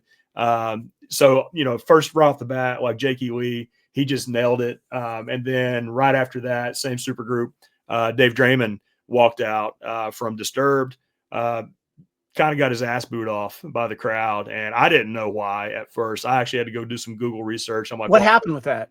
Well, it's his politics. It was all political. Yeah. It's his politics, and we won't have to get into that here because I don't think politics actually makes anything better. So we'll keep it away from this show too. But his politics haven't been real popular, and I guess the crowd let him know that. And he walked out, kind of got his ass booed off. He grabbed the mic and said something like, "Oh, is this what we're going to do?" or something like that, and played it off. And then the band kicked into "Shot in the Dark." The one thing I did notice, I think Dave got a little rattled by that. Who wouldn't, right? Everybody would. He missed his cue coming into that song. So I was waiting on Jake just to come in with that classic "Shot in the Dark" opening riff and, which comes in a few bars after the bass and drums and the keys. And Dave missed his cue and actually started singing right over the top of Jakey Lee's opening riff. And you could see the frustration on Jakey Lee. He just he played it off, man. It's rock and roll. It's sloppy. It's not like these guys had months to rehearse, right? And he played it off and they got through the song and it was fine. But if we can, Kevin, maybe we should break this chunk up into sections because I don't want to get into all the rest of the stuff first. Maybe we toss it back over to Mike, just talk about the Jakey Lee stuff before we move in. Because the other stuff's huge. It's huge. So. Yeah, please. Yeah, I bet you Jakey Lee was backstage talking with Jason Momoa. I think that's probably why. This was a surprise to me. I mean, I knew Jake was going to be there. So when he didn't come out initially, I was like, well, they're building up to this. But this is when one of the first surprises was with David Ellefson because he's been through some issues, especially with Megadeth. And but Megadeth. And we'll talk about this later, them not being there was a big surprise as well. But I know that Ellefson and Megadeth have been sort of with Ozzy for years and years and opened up for him. So when he came out, I was saying, wait, is that David Ellefson? So it was kind of shocking that he was there.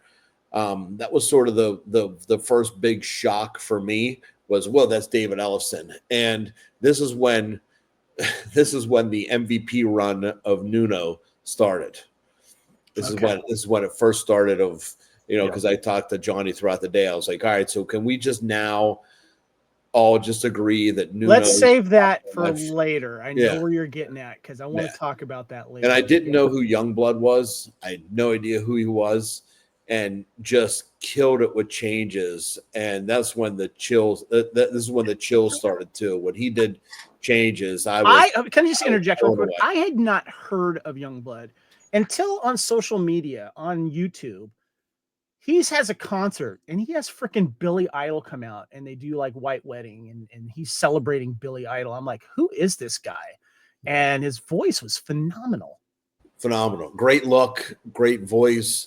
And again, you can tell when people, and there's a, I don't know what it is, but you can tell when people really appreciate the cover songs, or if they're just cover songs. Right. There's a way that you can tell, oh, they listened to this in their bedroom when they were 12, right? And then compared to somebody who just does a cover song, right?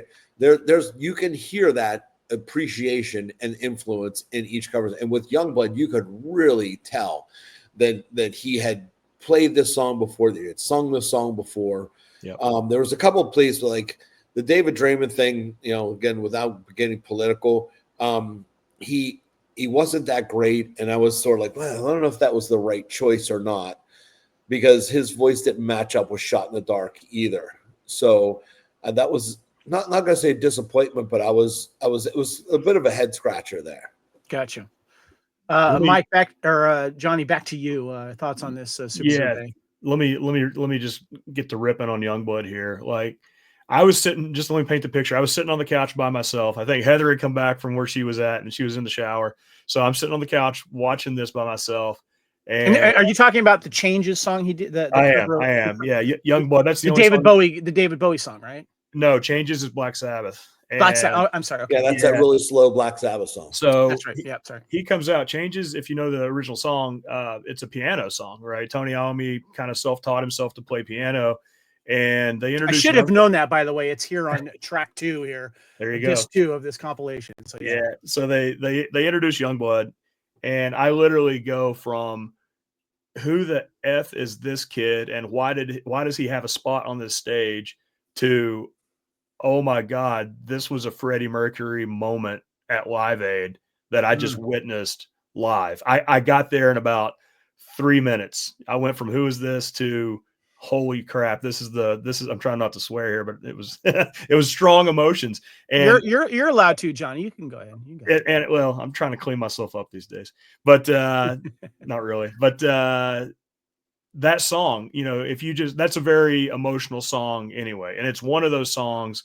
I can listen to any Sabbath song at any time.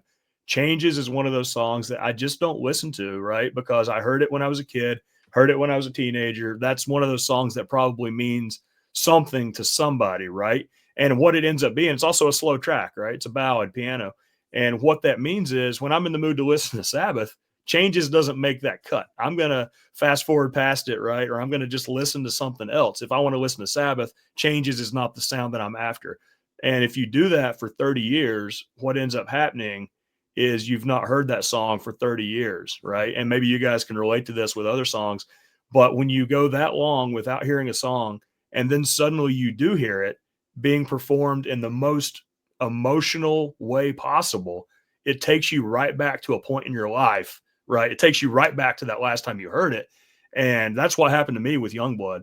And it hit me so hard because it's a powerful, powerful song. It means something to everybody. When it took me back to a time in my life when that song, I couldn't even listen to it for a bunch of years.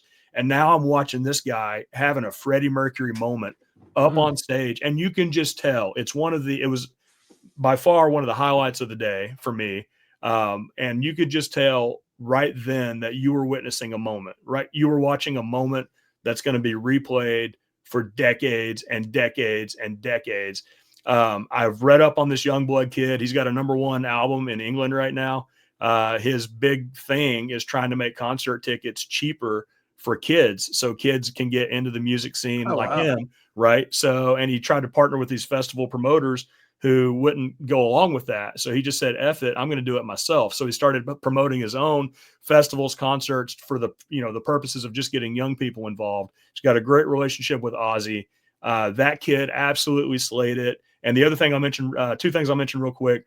He had a backing band here. The supergroup members were out there, and Frankie Bello from Anthrax was on bass. Nuno was playing guitar. Like, the original track didn't have that. It was just piano and Ozzy with some strings in there, right? So they actually, kind of in the same vein as Purple Rain, they added a really bluesy guitar courtesy of Nuno and Frank in there. And it just became a really emotional moment. And you could tell with Nuno, he had just lost, a famous Portuguese soccer player had been killed, and basically the day before the concert. You could tell that was on Nuno's shoulders, and you could see it in his face. He dedicated this song to the football player who passed away, and just all those emotions of the day came together in this moment. And I'm telling you, it was just chills, and the crowd sing-alongs. It was absolutely a highlight of the day. Phenomenal.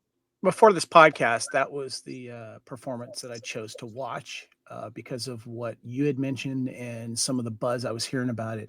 And I have pictures of that in the Super Group B. I put it in the wrong section. I'll show that later. But I got chills just watching. I actually had a little tear come to the eye. It was when you could see the crowd getting into it. And so, yeah. When he came out, I did not know him at all, right? And I thought to myself, oh, this seems kind of forced in terms of like, oh, we have to get a young, like, new performer out there, right? Yeah. And I was really concerned about, is he going to drop the ball here? Because this is a big stage and with a lot of big talent on there. And is it going to be, trying to shove out some young person to, because Lizzie Hale's young, but Hailstorm has been around forever. So they've been established, but this kid, I just did not know. And when he performed that song, you could, you felt that he had that appreciation, that he had that influence. Nice. But here's the other thing too.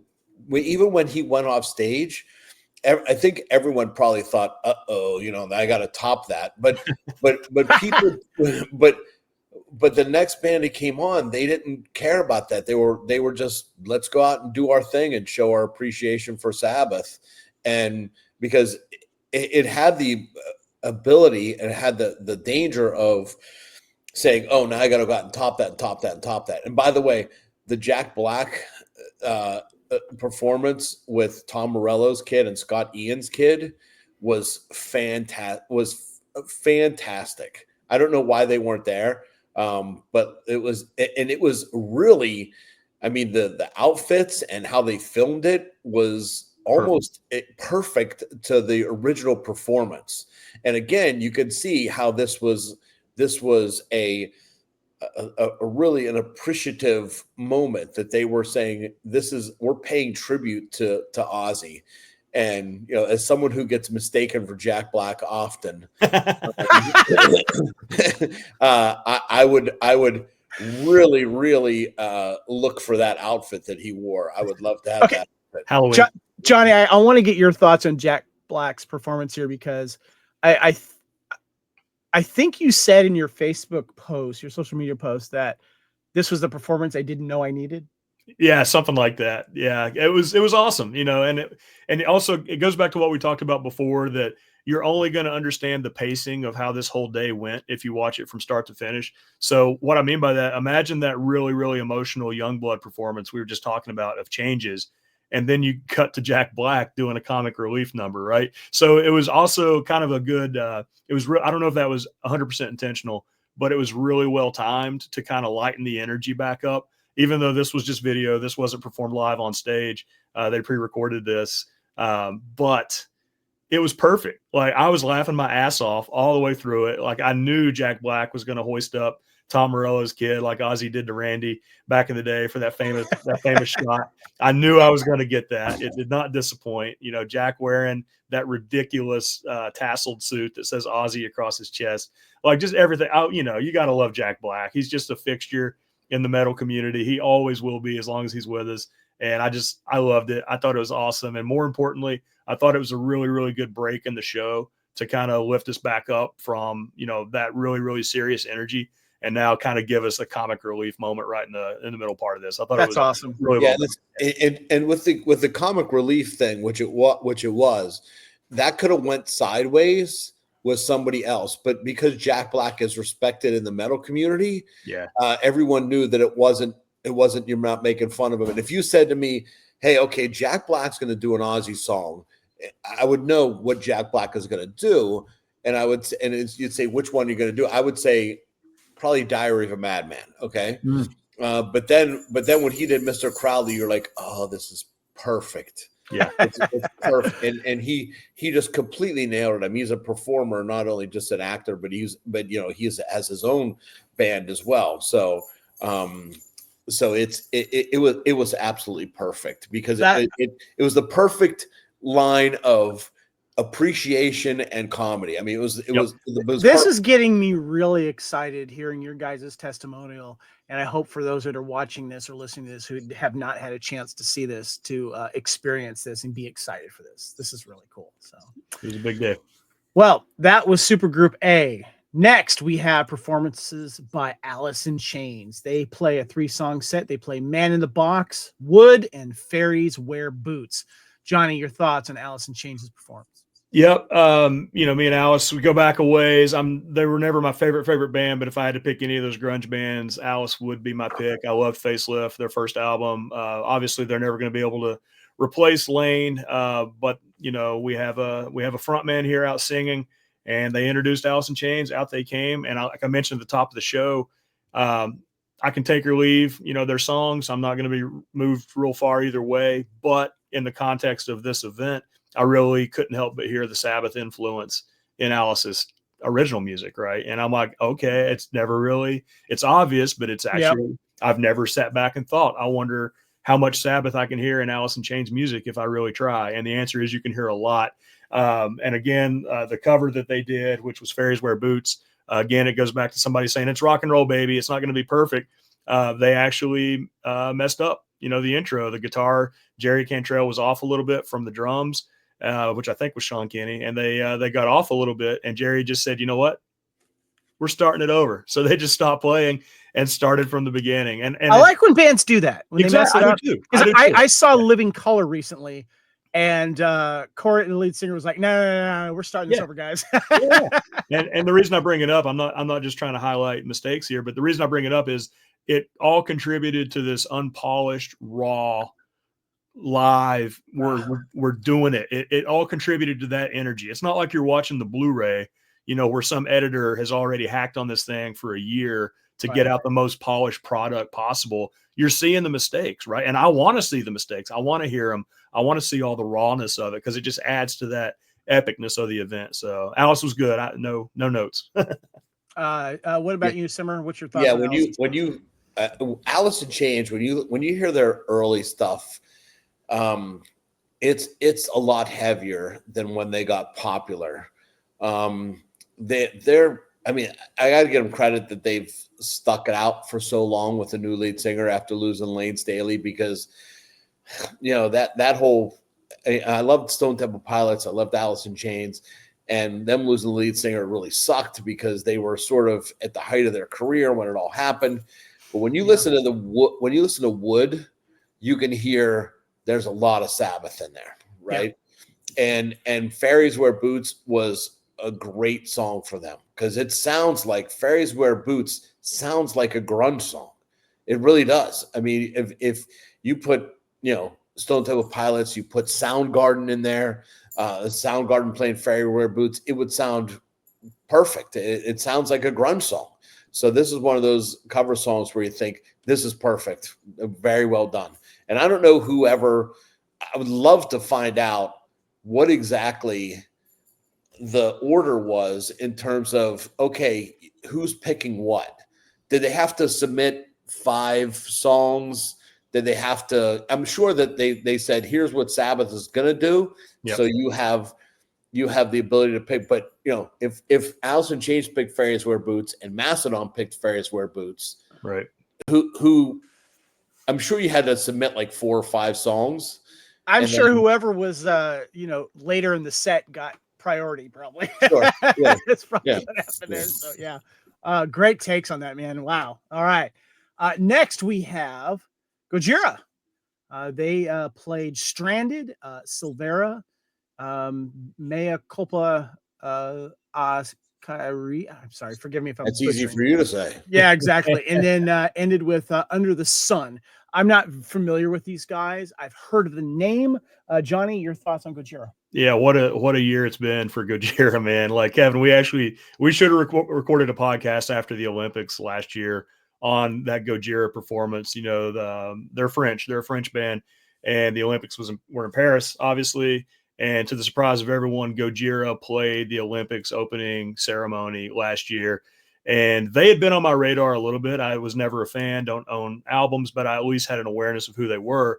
And when they played the Olympics, oh my God, like it was the most incredible, over the top, theatrical, operatic metal performance. And the song that they sang was actually about 250 years old, which dates back to the French Revolution. So they were covering a French Revolution song for the Paris. That is cool. It's the most metal thing imaginable. It was unbelievable. It was one of the top 5 probably biggest moments in heavy metal, Kevin. And at least I apologize for butchering it, by the way. Yeah, no.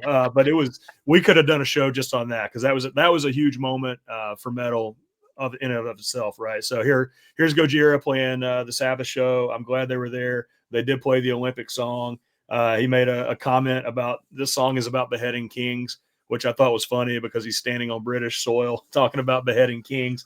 So nothing more metal than that, right? And then their cover, they did Under the Sun by Sabbath. I think you can kind of tell the singer dreaded singing that because it was not his style. And it also, something that's come up before that we should talk about is like hearing all these covers really reinforced to me how hard it is to sing like Ozzy. And I think a lot of these bands, and Gojira comes to mind, I think a lot of these guys were dreading, man, am I going to get there? Am I going to be able to pull off some of these Ozzy lyrics that, let's be honest, Ozzy can't pull off like half the time now, right? So to expect somebody else to be able to do it, I think Gojira was probably dreading that cover of Under the Sun. But overall, they were up in and out 3 songs. They slayed it. Check them out, Kevin. They're a great band. Mike, your quick thoughts on Gojira? Great band. I saw them 2 years ago open up for Mastodon. I believe Lamb of God opened up for them. That's one of these bands that you've heard their name for years and years because they've been around for a while, right?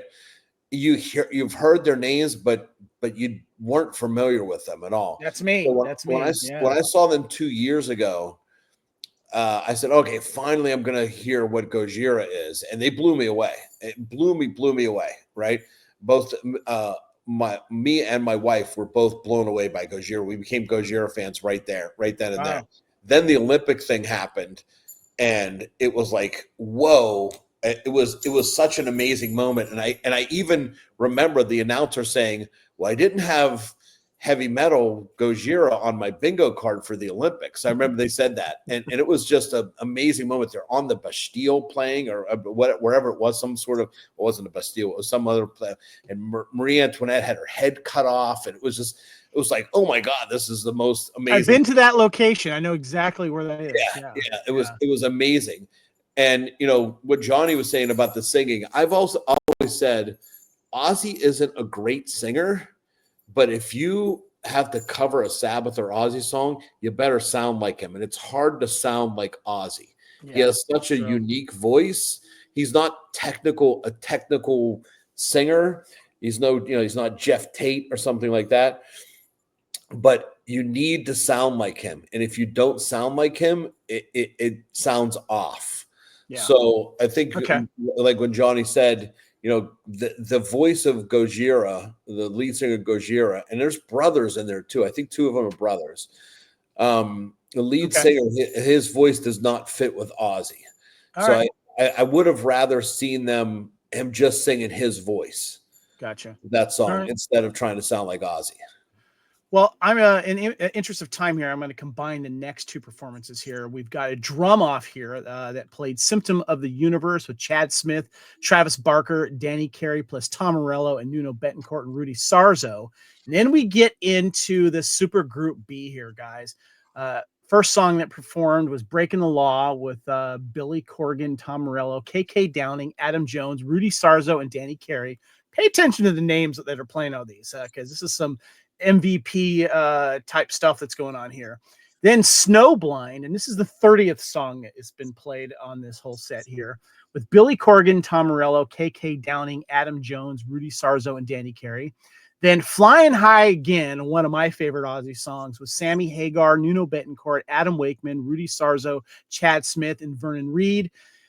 Then Rock Candy, performed, of course, by Sammy Hagar, Nuno, Adam, Rudy, Chad, and Tom. And then we get Bark at the Moon with Papa V Perpetua, Vernon Reed, Nuno Betancourt, Adam Wakeman, Rudy Sarzo, Travis Barker. Then we get Train Kept a Rollin' with Steven Tyler, Ron effin Wood, Nuno Betancourt, Tom Morello, Andrew Watt, Rudy Sarzo, and Travis Barker. And then Supergroup B rounds out with Walk This Way, Whole Lot of Love, of course, with Steven Tyler, Nuno, Tom, Andrew Watt, Rudy Sarzo, and Chad Smith. Johnny, I want to get your first thoughts on Supergroup B here. You sound like the guy that says, but wait, there's more, but wait, there's more, but wait, there's more. I mean, where do you like, we got to chunk this up, right? Like I want to save the Steve Tyler stuff to the end. Cause I got some stuff on that. The drum off Symptom of the Universe with Chad from Chili Peppers and Travis and those guys, Danny Carey, felt very, very unrehearsed. It felt like, maybe they could have run through that another time or two the day before. But again, goes back to what we talked to before. I think a lot of people were just caught up in the moment. They were trying to intersperse all three drum fills, drum solos and drum fills into Symptom of the Universe, which is one of the heaviest Sabbath songs ever written. The riff was there, but many times during that song, they all looked at each other like, who goes next? I don't know. Do you go? I don't know. And it speaks to that rawness. So when you see that clip, it'll come off very, very unrehearsed and very, very just kind of ragged rock and roll. But it was what it was. So that was the drum off. The Billy Corgan stuff I'll touch on real quick. I'm not a big Billy Corgan fan. I thought he felt and looked pretty out of place up there. And then you give that guy a mic and have him try to sing some Sabbath songs. He sang Cocaine. It was really, really cool to see KK Downing from Priest come out, another guy from the West Midlands right there around Birmingham, be able to be there on stage and pay tribute to Sabbath and Tony and Ozzy. So it was great to see KK come out. They did Breaking the Law. Corgan, again, he's just not for me. And he didn't know the words either. I think probably a lot of the guys didn't know the words of the songs. So you could tell they were all relying on the teleprompters pretty hard as he was trying to get through Cocaine. Hey, real quick shout out to Tom Morello. Tom was up on stage playing guitar. Rage was never my thing. I always felt like Tom was such a super, super talented guy, but to me, it always felt to me like he was trying to do too much on guitar, too much to set himself different. Like he was always just really, really trying to give himself some extra noise or extra effects to set himself away from the crowd. And to me, it always came across like, dude, you're a super talented guy. You don't really need to go that far. I noticed though, Nuno, when he stopped playing and he was like pointing his finger and going down to the ground and giving Morello the stage, like he was just like, he was being a gentleman going like, sure, watch this guitar virtuoso. Sure. Well, and my other shout out to Tom Morello, it's not come up yet, guys. We need to talk about it. Tom Morello was the musical director of this entire event.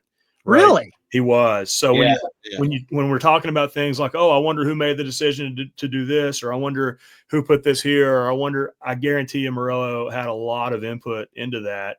And just kudos to him for being able to pull all this together and still kind of be out there playing guitar with his teeth, because he wasn't going to miss playing this. He's not going to stand backstage with a headset and watch all this go on.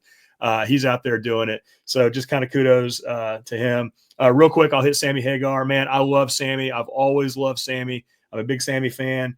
Brother, he was struggling with those Ozzy lyrics. He was trying his best with Flying High Again. I did read backstage somewhere that he had originally signed up to sing No More Tears.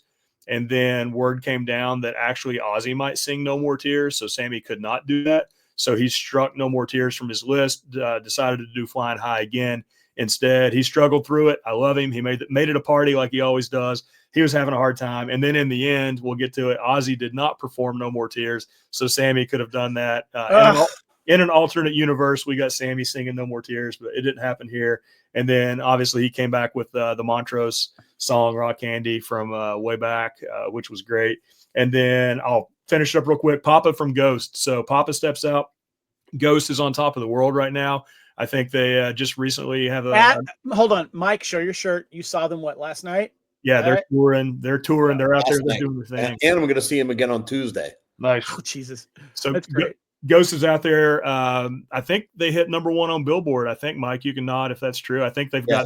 I think they've got #1 on Billboard in hard rock metal. First time that's happened in years from a rock metal band, which is awesome. So Ghost is out there doing their thing. Unfortunately, And I like Papa. I like Ghost. Unfortunately, with this show, I feel like Papa, maybe it had to do with his current stage costume. I think he got a little overshadowed by everything else that was going on. Normally, Papa, it's all about him. He walks out. He's got the spotlight. He's the center of attention. He's the front man. He's commanding the stage. And I mean, he walked out into this environment and he was just kind of swallowed up by everything. I kind of barely saw him. They were playing Bark at the Moon. So he grabbed the mic and he asked the crowd, "Do you want to bark for me?" And he's got a Swedish accent. And I don't know that crowd really understood what he said. "Do you want to bark for me?" You don't typically get asked that. So it kind of fell a little flat and it kind of resulted in the crowd being a little dead. And then he just turns around and says, "Hit it." And of course, that's when they jump into Bark at the Moon. I mentioned before, Jakey Lee physically can't play that song, but my God, Nuno. Oh my God, Nuno Betancourt. That was the first time in the day that I thought, man, Nuno's been around forever. He actually played the Freddie Mercury tribute, concert back in the day.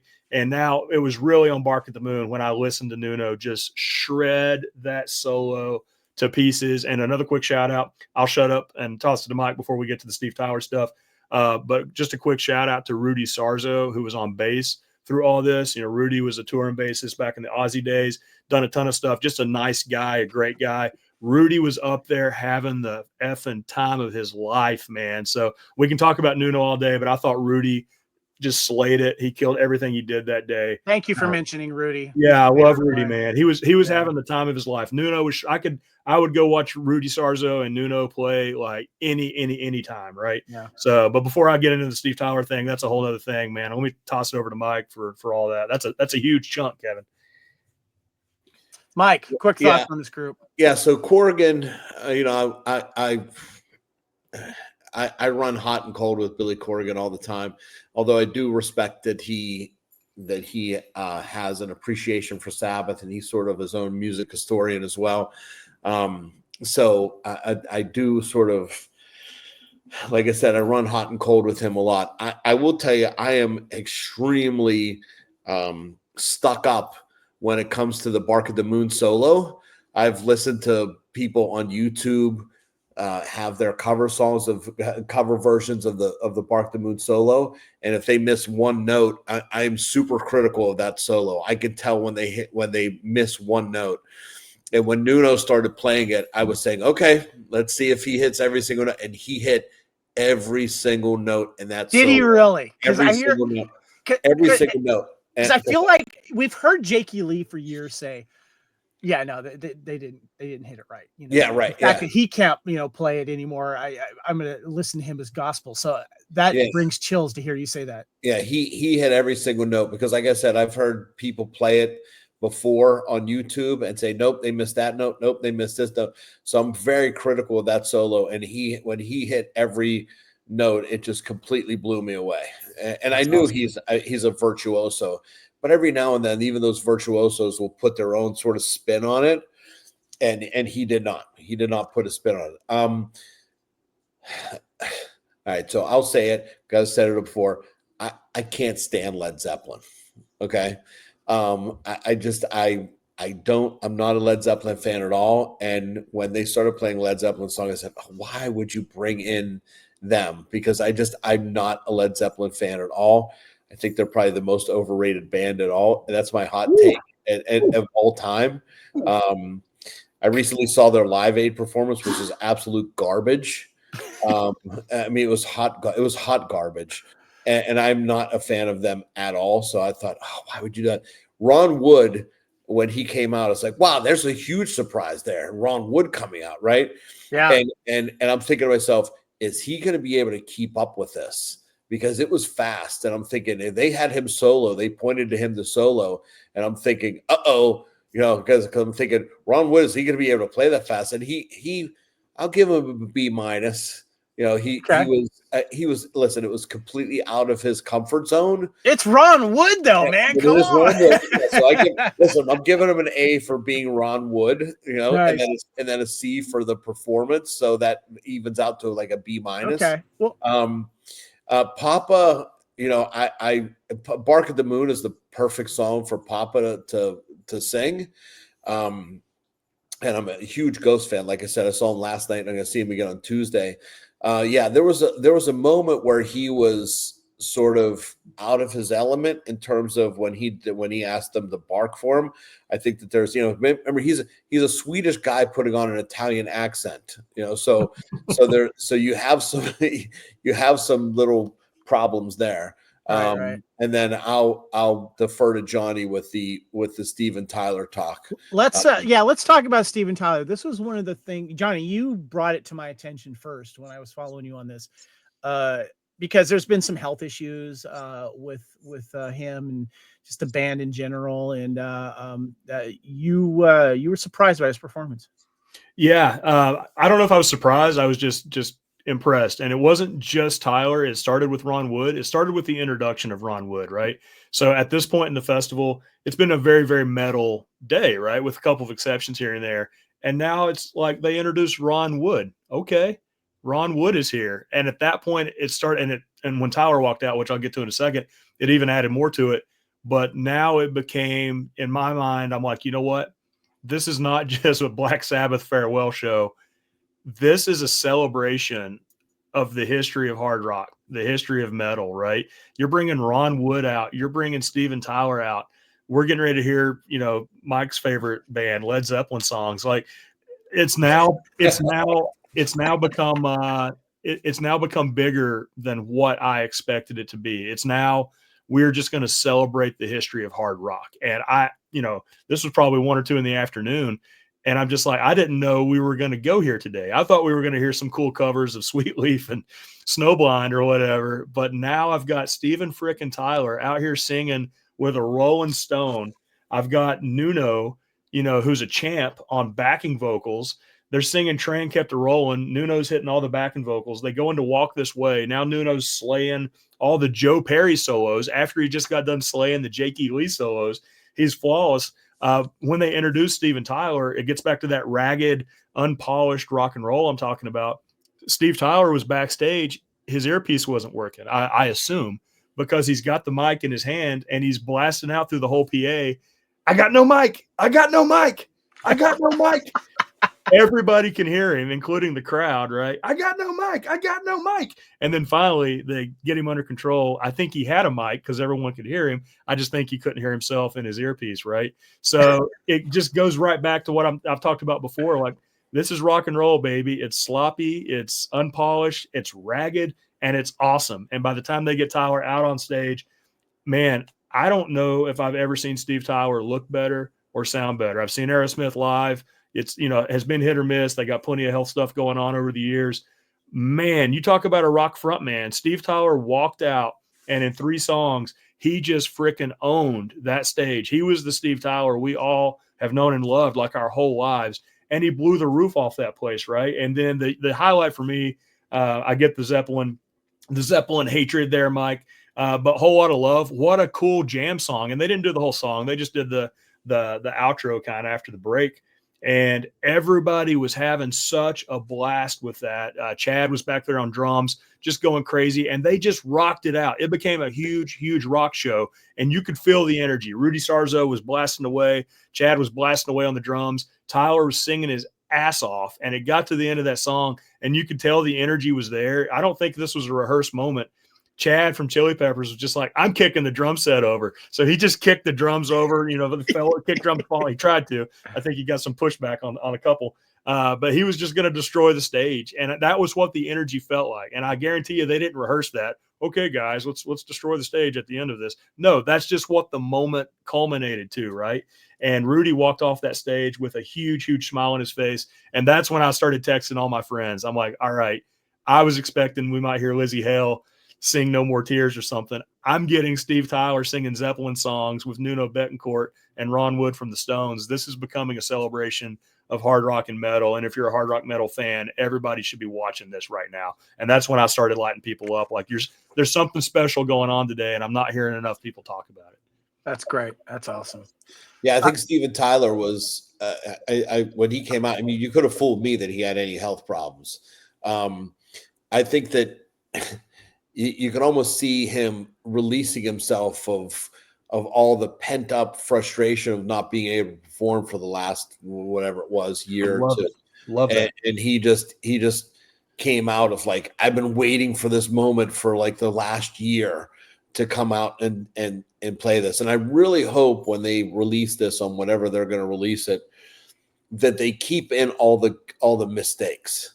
Right. Because I'm hoping that an editor doesn't say, take this out, take that. When Alice in Chains restarted, when Steven Tyler was screaming, when you know the guitars weren't right, I hope they keep that all in, because they're going to have they're going to get pushed to take stuff out. But I hope there's special features of like outtakes and stuff that we do get to see that. And that is an excellent point, Mike, because the way you guys are describing this, I want to see that stuff. This is part of the rock festival. Yeah, I'm waiting for the journey. Yeah, I'm waiting for the 5-part Netflix documentary about this. That would be great. All right, guys. In the interest of keeping things moving, we got some biggies that we still have to get to. So let's try to do more of a rapid fire thing here. Next, we have Pantera. They perform "Cowboys from Hell," "Walk," "Planet Caravan," and "Electric Funeral." Johnny, your quick thoughts on Pantera's performance? Good luck, by the way, getting me and Mike to talk quickly about metal. We're just going to keep going, and you're going to keep cringing because we're not moving fast enough. Pantera was awesome. Obviously, Phil walked out, dedicated the set to Dimebag and Vinny, who are absent friends. And imagine, you can just imagine how much Dime and Vinny would have wanted to be there, right? And Phil knew that, so through the set, dedicated it right up to them. Momoa, that's when he was like, I'm headed to the pit. If you need me, I'm going to the pit. He actually jumped right over the rails and went out as far into the crowd as he could. And it was really cool. Check out the clip of Jason Momoa out there. Pantera was Pantera. They did their version of Planet Caravan, which they've covered before, which is it's a slow song, right? It's a ballad, if we can call it that. And their cover of Sabbath, it was slow. And again, it kind of did the same thing to me that Changes did. It's one of those songs that I've really not listened to in 30 years. So when I heard it again, performed with that level of emotion, it took me right back to a time in my life where I'm like, wow, I actually forgot how much I love this song, because it's not one I go for right away. And that's about the time, kind of when I was feeling that emotion, that's about the time I realized that someone had taken many songs that have meant something to me throughout the course of my entire life and played them all together on the same stage on the same day. And what a blessing, man, that is to like have that happen. Right. And that's, again, it goes back to what I talked about a second ago. It just really became apparent like how special the day was if you were a fan of this type of music. So what you got, Mike? Yeah, Pantera. I'm not a huge Zach fan. It's another hot take, because I was such a Jake fan. I love what Zach has done for Ozzy, and what he did with through the No More Tears and the Osmosis time and all that stuff. And I do appreciate that he's keeping Pantera alive. He's helping keep Pantera alive, because Pantera is not only just a tragic story, but they were so important in terms of bridging the gap between one era and another. So I think it was super important for them being there. I'm surprised that they got such a moved up in the lineup so much, because it's not really Pantera. Let's be honest, it's not really. It's just like two of the four, and it's sort of like a Pantera tribute band almost. But an amazing performance. And the lead singer Phil can still bring it for sure. So I was happy with that, because with them, I'm always sort of thinking, is this going to get screwed up? But even when they said they were going to announce that that there's going to be Pantera tour, I was like, why? Why would you do that? But then when Zach came along, I was like, all right, so you have Zach doing it. He was friends with Dimebag, and I think they did a great job. I just real quick, I'm actually a huge fan of Zach. The first time I saw Ozzy was when Zach joined the band at 22 years old, and he was fantastic live. He blew me away, and also too, the sound that he gets on No More Tears is one of my favorite. Yeah, I mean, listen, favorite guitar sounds of all time. Yeah, I love that song. Yeah, I mean, I just can't take another pinch harmonic from Zach Wild. I mean, it's like Zach. We get it, dude. You have amazing pitch harmonics. I get it, but do you? I never get tired of it. But do you have to put it in every single song? Do you have to? Yeah. Next performance we have is Tool. They played, and this is we're at song 40 right now. They played 46 in 2. Go figure. Hand of Dune and Enema here. I've never been a big Tool fan. I actually saw them live once. They opened up for another band that I went to see. Great rhythm section they have there. Johnny, your quick take on Tool at this event. It'll be real quick because I'm not a huge Tool fan. I think Tool is like watching mathematicians do math. It's like they're great. Like, I respect it. There's talent. I appreciate it. But at the end of the day, like, the energy, I felt like, it's Tool. They are who they are. I'm not knocking that. But the energy of a Tool set is going to dip, based on everything that's kind of the ball's out rock and roll that's been playing for 6 hours until this point. Now we got, a Tool set. So the energy dipped, which I think probably helped the overall show because then we could spike it up with what comes next. Their cover of Hand of Doom, I thought was really appropriate. Mike was talking about which covers would be appropriate for which voices and styles. I love their cover of Hand of Doom. It's a great Sabbath song, and they Toolized it. Otherwise, yeah, I don't have a ton to say about Tool. There's diehard Tool out there, but what about you, Mike? They're all right. Yeah, I'm a diehard Tool fan. A few things on Tool, right? You saw Tool open up for somebody, which I've never seen. I've never seen Tool be an opener for any. It wasn't Lamb of God, was it? No. This was in the early 90s. Oh, I'm gonna because a friend of mine was a fan of theirs, but they opened up for, and I can't remember off the top of my head. And I did see them actually at a smaller club before they blew up, also as well, because a friend of mine was a big fan. So this was really special for me, being a huge Tool fan, because so they started the no phones at concerts. By the way, last night at the Ghost Show, there was no phones, which was amazing. I initially poo-pooed it of like, I got to give them my phone. I got to lock it up in this thing and everything. Halfway through the concert, I was thinking to myself, this is amazing that there's no phones in here. Amazing. Right? And Tool was the first band to sort of do that. They do it a little bit different of if you're on your phone, the guy comes around and kicks you out, which is crazy. But the special thing about this is you never, ever see pro shot footage of Tool live. Right, because they just don't do that, right? Even their videos, when you remember when they first came out, weren't live shots. It was all that like the claymation and animation videos.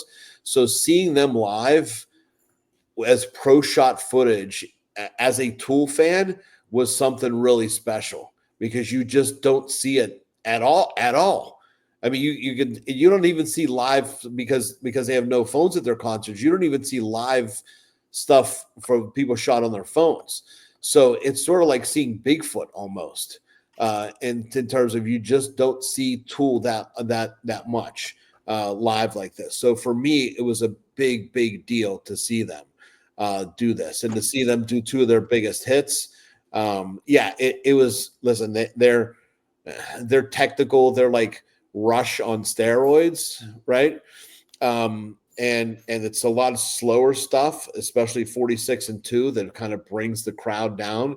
And do they fit in with the Black Sabbath stuff? I don't know, but I mean, I thought it was great. And just because, like I said, because I'm a huge Tool fan, and because you just don't see them live like this. Yeah, I saw Tool actually at the Ventura Theater, a smaller venue, but one of my favorites here in Southern California.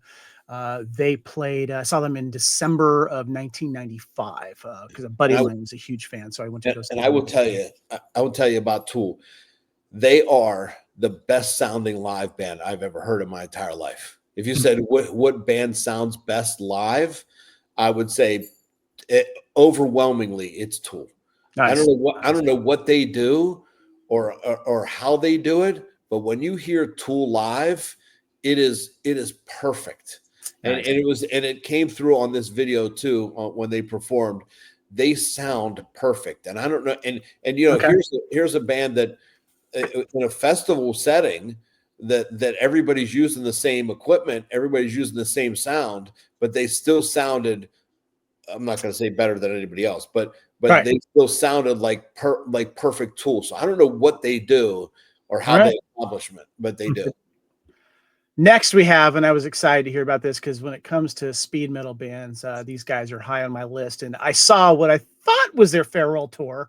You want to guess who opened up for them, by the way? Lamb of God. Lamb of That would God. be Slayer. I was there. And yeah, they played Disciple, War Ensemble, Wicked World, South of Heaven, Raining Blood, Angel of Death. I just want to give a shout out to the last time I saw a member of this band, that was Kerry King, and I saw him at a Raider game a couple of years ago at in Las Vegas. And I shouted out, I went, Slayer! And he turned around, looked at me, and he says, yeah. So anyway, I got to see Kerry King in the game here, but I've seen Slayer a couple times, and I was, of course, at that farewell tour. I was happy to see them up here. I've Tom Singer, he was at that paintball event that I went to. That's another story for another time. But I was happy to see these guys perform here. Johnny, your thoughts on Slayer here at this event? I mean, they brought it, man. Like, and you just list off a hell of a set list too. That's 6 songs. That's the largest set list of any artist we've heard yet. So we're now moving into the quote unquote headliner, level here. So yeah, Slayer. I mean, here's the energy, the mosh pits, the wall of death. Like, it's all there, and the crowd knew it. They're like, here we go. We know what we must do, right? So they nailed it. I thought the band sounded great. I do miss Dave Lombardo on drums. Tom's scream, like for Angel of Death, perfect. The Angel of Death scream is not always perfect. For this show, it was absolutely perfect.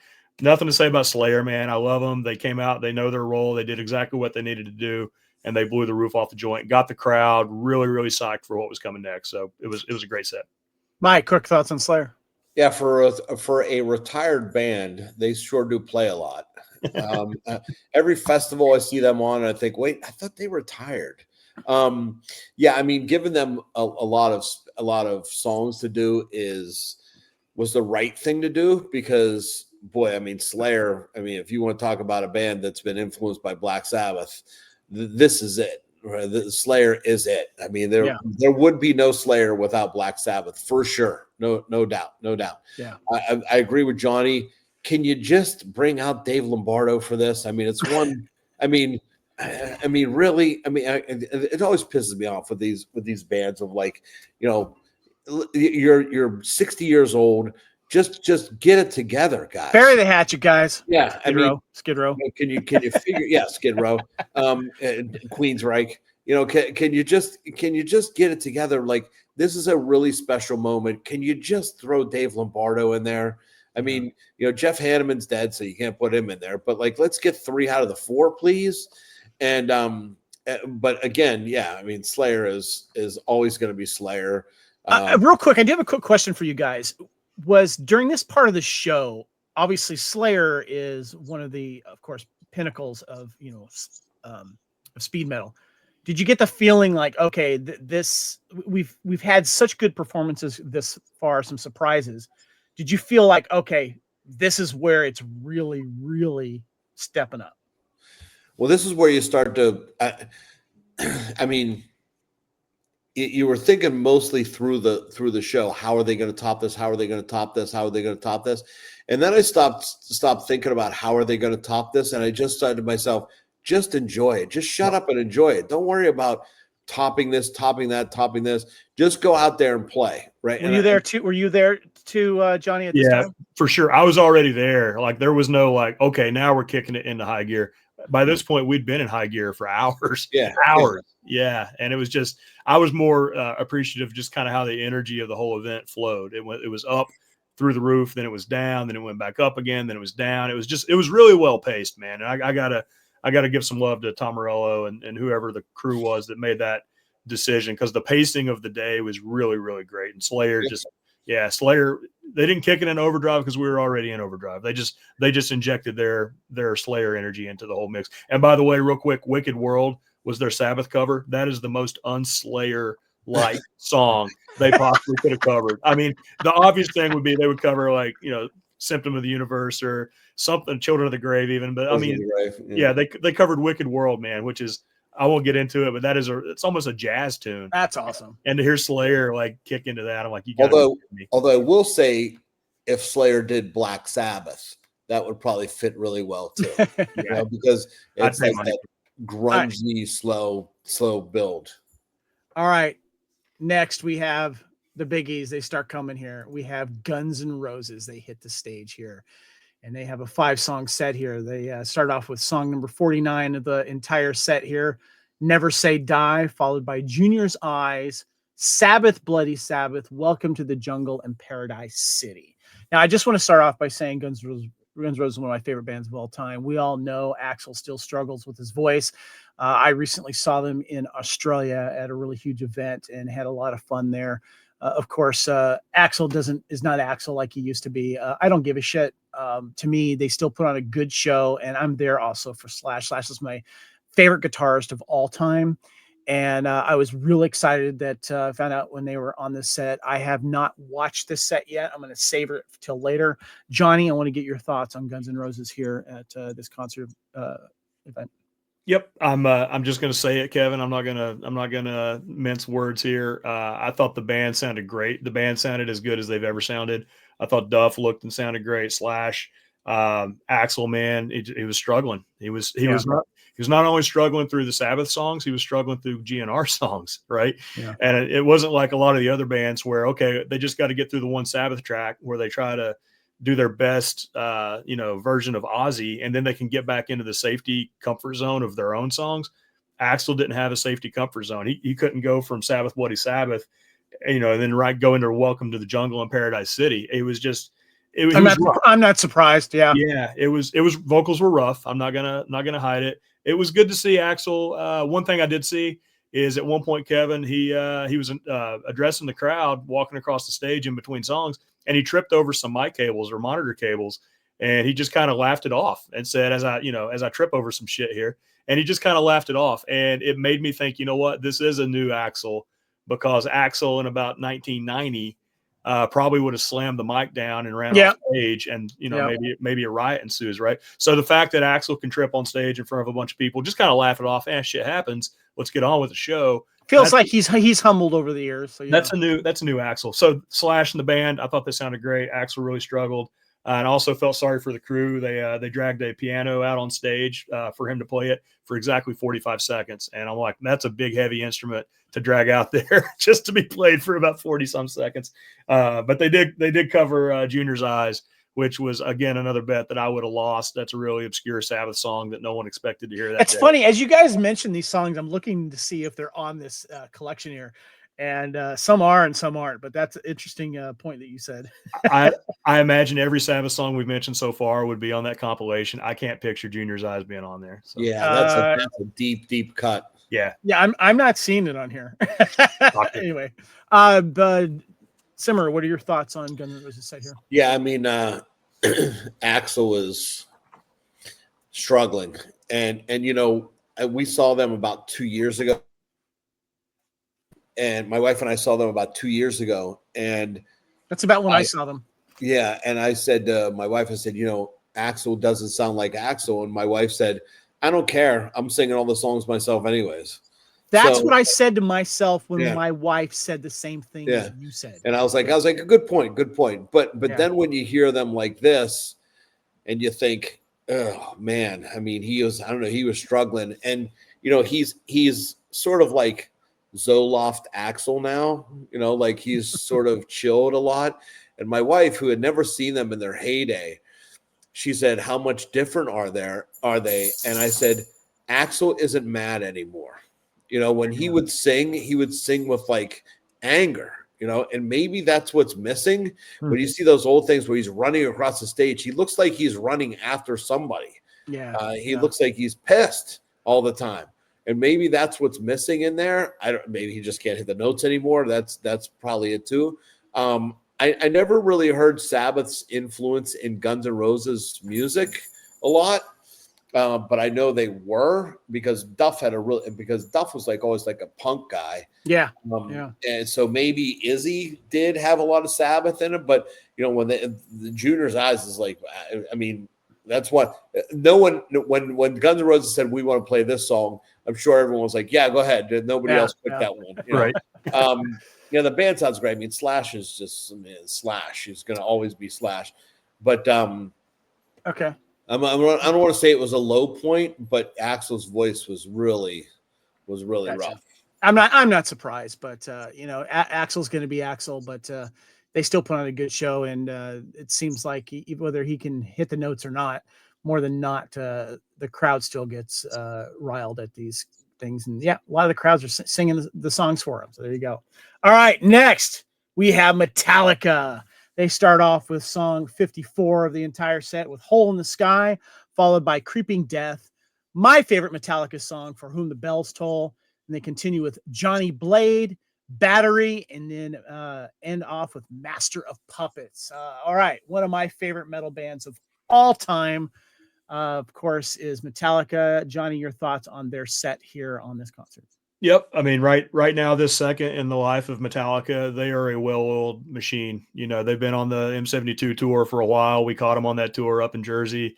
The boys look great. The boys sound great. They got their act together. They're Metallica, right? It's really great to see Metallica operating on all cylinders. It's great to see that, really. I don't know that any other band was influenced by Sabbath as much as Metallica. James and Kirk and Lars have all really kind of said that in interviews, you know, how big Sabbath was to their sound.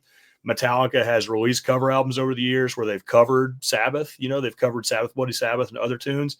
I expected them to cover one of them, and also expected them to open up with one of their original songs, but they actually opened up with Hole in the Sky, right, which is a great Sabbath cover, and they worked their way through it, and I thought it was great. Again, I'm not going to save the vocal hate just for Axl. James was struggling a little bit with the Ozzy lyrics, right? So trying to deal with Hole in the Sky, he had his hands full, right? But the biggest highlight for me about Metallica was just their set list. Like when you actually piece it apart, after the Hole in the Sky cover, they did Creeping Death, For Whom the Bell Tolls, Battery, and Master of Puppets. That's 4 songs exclusively from Ride the Lightning and Master of Puppets. Forget the new stuff. Forget the Black Album stuff. Forget it.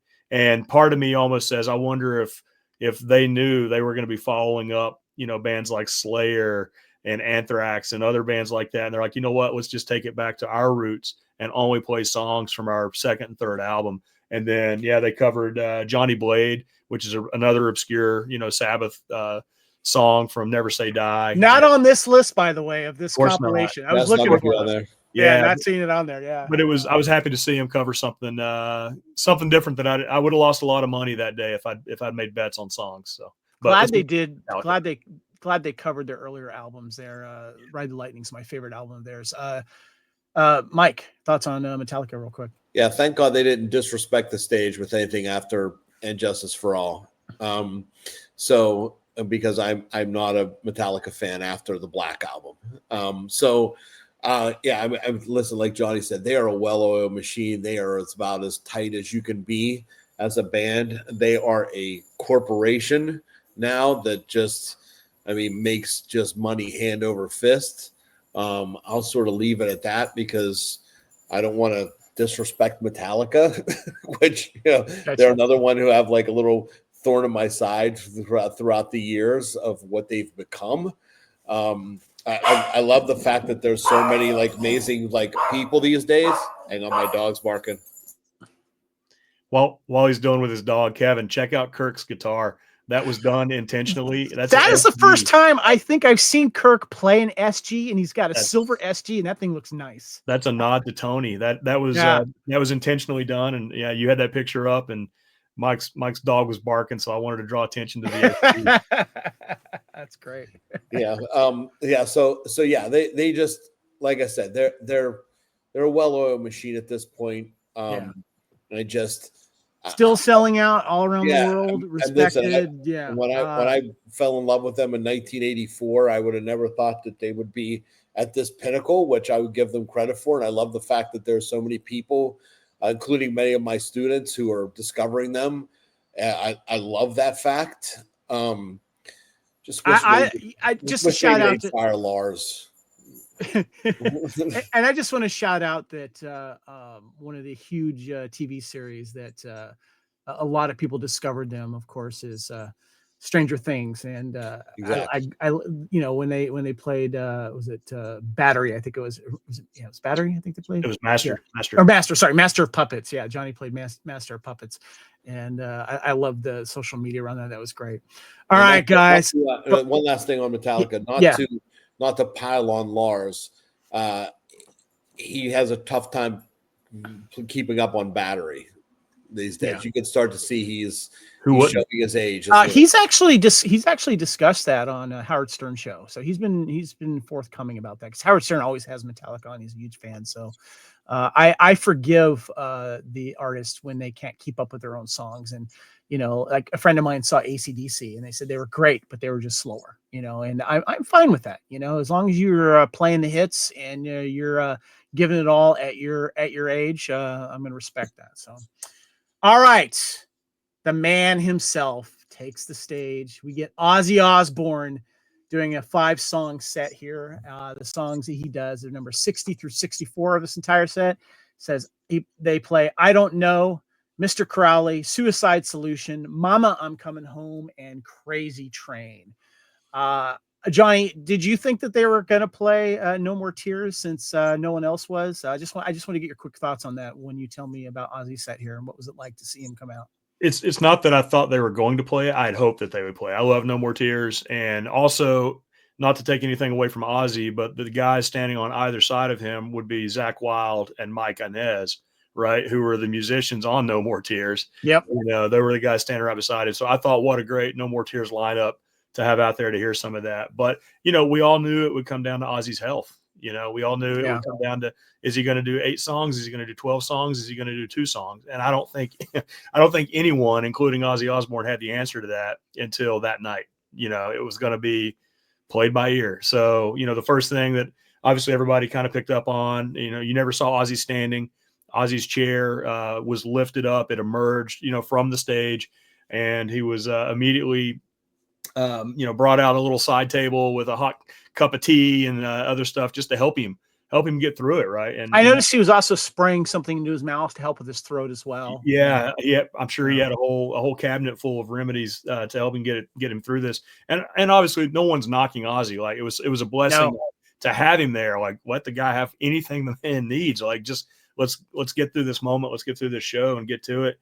The O Fortuna, Carmina Burana opened up, you know, just that choir, as Ozzy always takes the stage too. What really stuck out to me with the Ozzy set is the camera kept going back to the kids in the crowd. And it was always surprising to me to see how many young people, number one, how the hell could they get a ticket? Good on them. But how many young people were in that crowd that knew every word to these Ozzy songs. Wow. And I thought that was from the production design and the camera standpoint, what a really cool thing to do.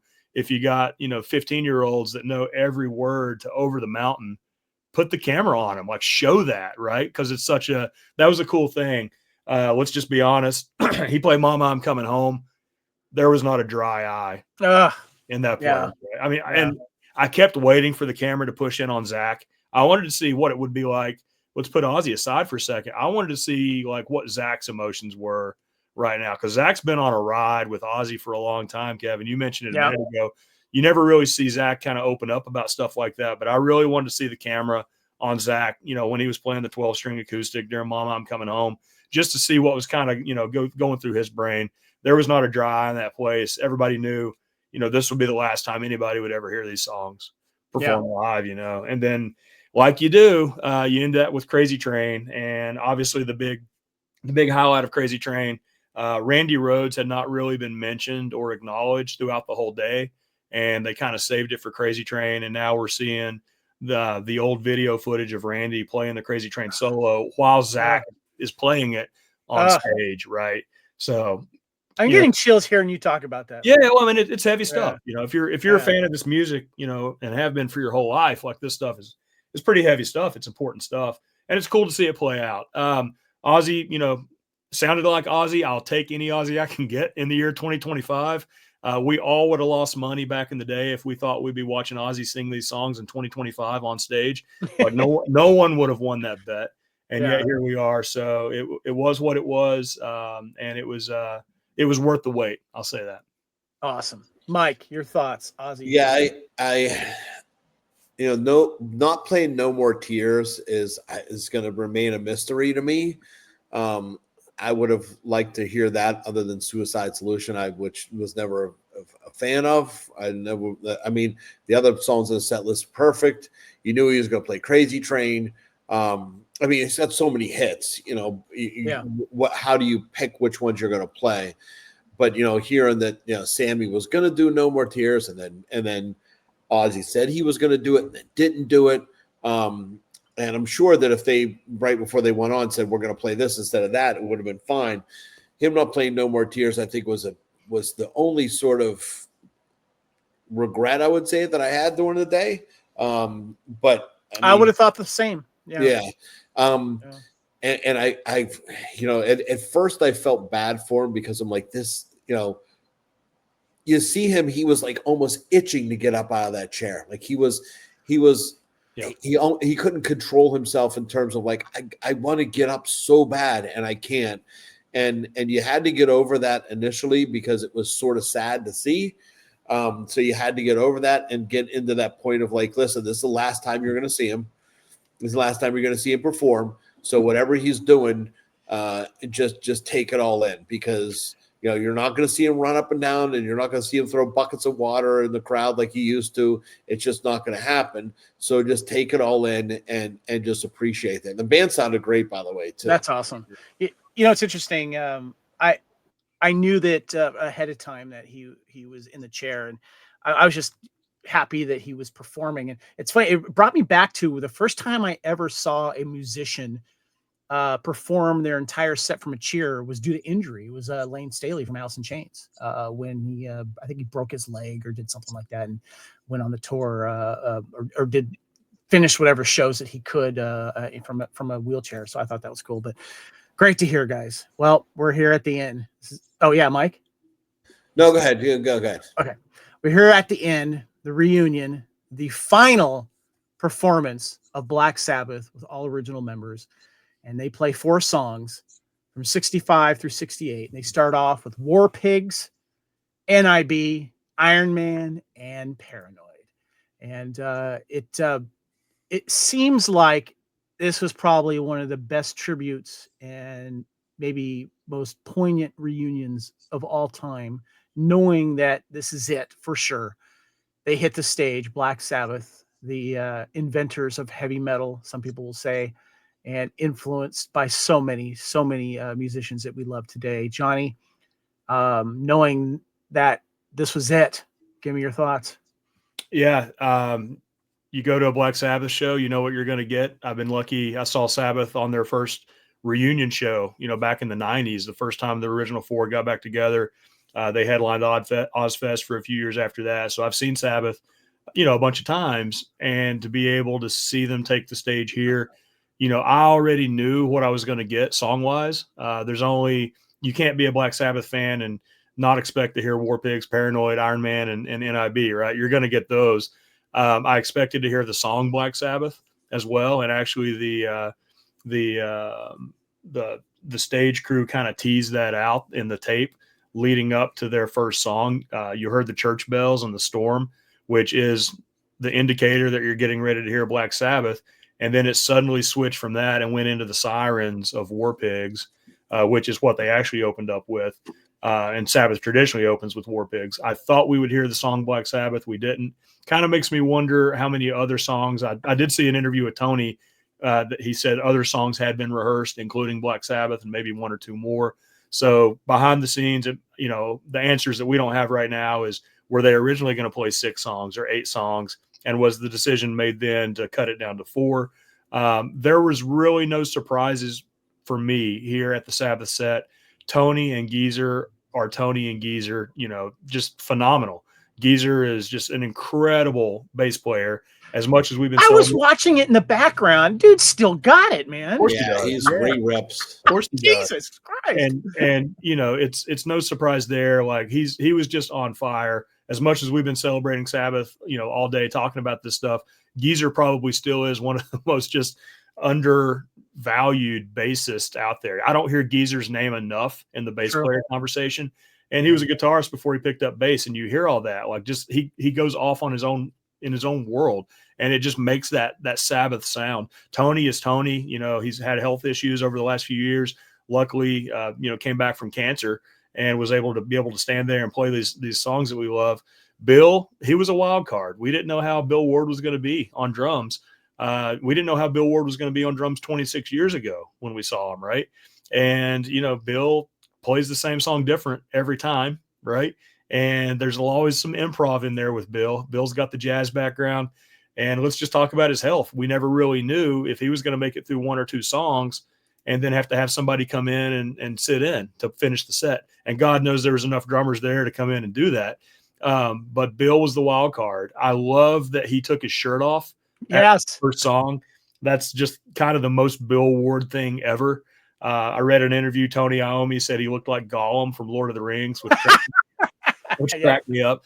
But Bill just doesn't give a fuck, and that's just such good on him for going shirtless at his age. Such a metal thing. Yeah. I thought he kind of looked like the old man from the Enter Sandman video from back in the day. I'm like, how did Metallica know? Like, how could they put Bill Ward from the future in their video? But anyway, it was Sabbath, man. And to be fully honest, I'll just get this out there. The day, yes, it culminated in the Sabbath show, but the Sabbath show was not the same energy and celebration that I got out of the rest of the concert. I don't know if that makes sense. And I don't want it to sound like Sabbath was anticlimactic, because they weren't. It's just that I knew exactly what I would get out of Sabbath, assuming Ozzy and Bill, could make it through the whole set, just to say that. I knew what I was going to get out of Sabbath, and I got exactly that. There were no surprises with the Sabbath set.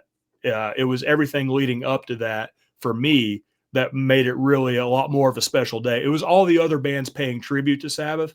That kind of was a bigger deal to me than seeing Sabbath play Iron Man again on stage. Yes, for the last time ever. But those 4 songs that they did, it sounded like Black Sabbath, man. It sounded like that chemistry that you only get when you have that specific recipe of these 4 people. And just, I just kind of took a moment to say, you know what, how lucky are we? Name another band that formed in the late 60s that we still have all the original members who are able to take the stage, 55, 56 years later and play these songs. Like, there's not many other examples of that where we still have everybody living who can get up there and you have that chemistry, that special feeling when that was ZZ Top until they lost their bass player. Well, it's every band. It's every band. But for me, Sabbath was Sabbath. It was everything that led up to that point. And then I'll hold my bit on the last piece here in a minute. I think the live stream probably could have ended a little stronger by showing a final bow, that type of thing at the end. I think there were some tech things that happened, which we can talk about in a minute. But the set itself was a Sabbath show. The guys sounded great, and I'm glad Ozzy and Bill stuck it through all 4 songs and were able to do it, honestly. Mike, your thoughts on Black Sabbath? Yeah, I mean, Bill, when they first announced this, I thought to myself, oh, please let it be Bill Ward, give Bill Ward a one final day, because, they had been touring. When they toured the last time I saw them, it was without Bill Ward. It was that drummer that Mike guy who played earlier in the day. So I was really hoping that it would be the original 4. And I knew that Bill Ward was having some major health issues. I really wanted to see them play Black Sabbath. I think that was really the only miss of this set. To be honest with you, I would take any of the songs that they played out and put Black Sabbath in its place, because it was just that song was so important to their careers and to heavy metal. It has the Devil's Tritone in it, which was banned by the church. And it really, them not playing that was really the only thing that I was really upset about, because I'm thinking, well, nobody has played it up to this point. They got to play it, right? Because it doesn't make sense to me almost that they didn't play it, but they were tight. Geezer, again, like everybody has said, Geezer was amazing. Bill Ward kind of couldn't keep up on War Pigs with some of the drum fills, which, the guys, he's Bill Ward, so you give him the benefit of the doubt. And I have a feeling that Bill Ward was really pushing for them to play Black Sabbath instead of War Pigs, because it's a little bit easier to play on drum. It's like, guys, can we play Black Sabbath instead? But I mean, it wasn't like Johnny said, it wasn't as high energy as all the other stuff, but you knew that, and I said this in the beginning, you knew this was it. This was the Yeah. end. It wasn't, because we've been played the fools for so long of all these bands saying our farewell tour. But you knew that this was it. You were never going to see these guys you certainly weren't going to see these guys play together again. And chances are you're never going to see Ozzy again. So it was a huge, huge thing to end with, to really be the end. And after seeing them all and seeing how they play, you think to yourself, yeah, I want this to be the end. I don't want to see them again. Well said. Well said. Now, guys, I know we've gone long here. If you guys have been listening and watching, I appreciate you staying, but I don't give a shit. And the reason why is because you two have given wonderful testimony, made me even more excited about it, talking about it. And I appreciate you guys going deep on this, because I think that this event needs to be celebrated continuously as we go forward. So as we wrap things up, we have an MVP to give away. Let's go ahead and do that now.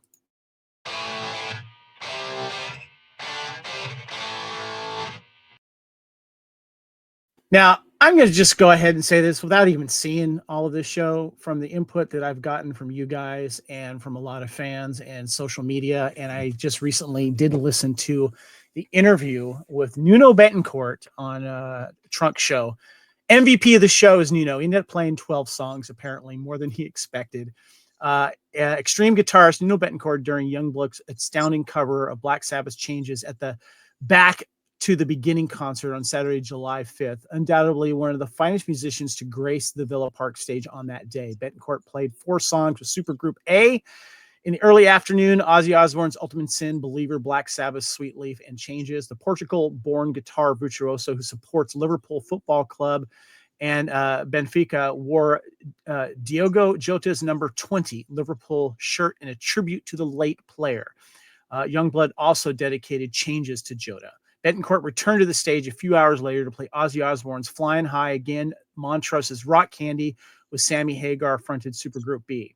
As Supergroup B's performance continued, then he played Ozzy's Bark at the Moon with Ghost Papa V and 3 seminal songs with the ensemble fronted by Aerosmith legend Steven Tyler, Train Kept a Rollin', Walk This Way, and Whole Lot of Love. What's funny about this is I've always been a Nuno fan. I love Extreme, and I'm just going to take it real quick to a backstory. When I was watching a lot of VH1 in the late 90s and early 2000s, there was a show that I loved. It didn't last very long, called Bands Reunited, and they tried to get Extreme I remember that show. to reunite. And when you knew the show was an hour, you knew that the band got back together. But when you saw that it was going to be 30 minutes, you knew it didn't work.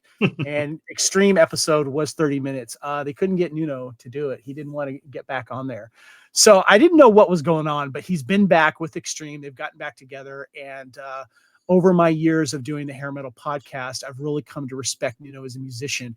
And it sounded like the world got to see this firsthand. Johnny, I'm going to start with you and your thoughts on Nuno. Yeah, stuff. I mean, number one, he slayed it. Yes, I agree. He's the MVP of the whole day for sure. But I do have a runner-up, an honorable mention that we can talk about in a second. But Nuno, some of the stuff I've read after the fact was the backstage conversations happening among the bands and the musicians. And apparently there was some chatter backstage. I don't know who. And you're hearing this second or third hand from me. But there was chatter backstage saying, oh, my God, that's the guy from Extreme. I didn't know he was that good. Right? So you're hearing some of these other bands, and it makes sense. Not all these guys have crossed paths through the years. Many of them have, but not all of them.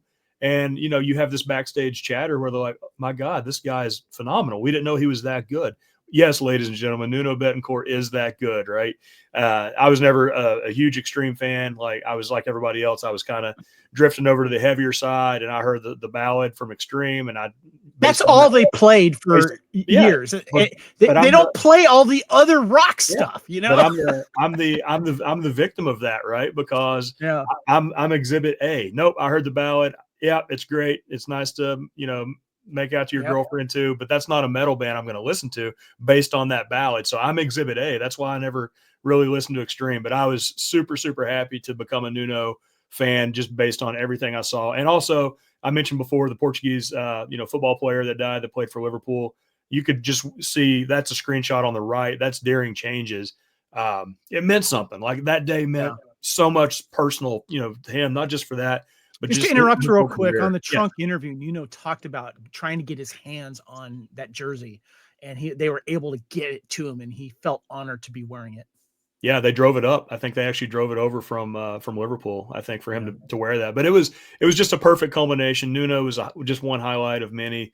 Definitely the MVP, but you could tell it was a very, very personal day for him, and he played like it. Like his playing, he played from the heart, man, that day, and it was obvious that he was doing that. That's why we've said his name so many times in the last couple hours. Mike, you agree? Is he the MVP? Yeah, no doubt. I mean, once he hit the note for note solo for Bark at the Moon, he was. That's where I figured you had his vote. Yeah, and sort of played it with ease too. It almost he made it look easy. A lot of times when people are playing that solo, they're so concentrated and so focused. But he was just to him it was like riding a bike. It was so easy to him. Nice. But yeah, no doubt he's the MVP. All right, quick one here, guys. Who's your runner-up, Johnny, for MVP? Rudy Sarzo. Man. I was hoping you were going to say that. And it's just because I don't want Rudy to get lost in the shuffle, right? As bassists sometimes do. Let's be honest.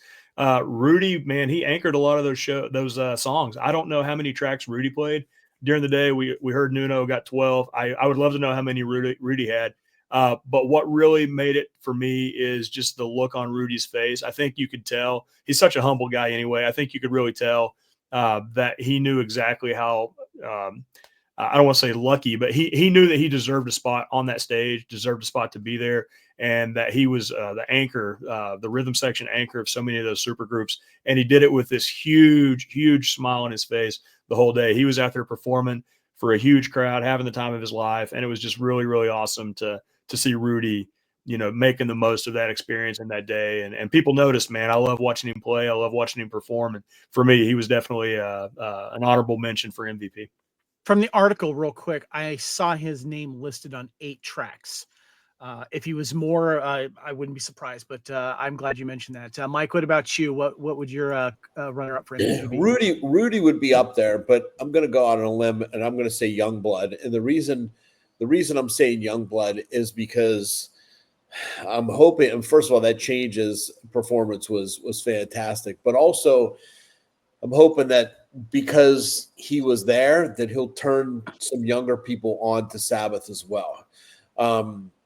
Because it's always important to me that the next generation sort of respects the influences and understands their influences and also just gets into the music.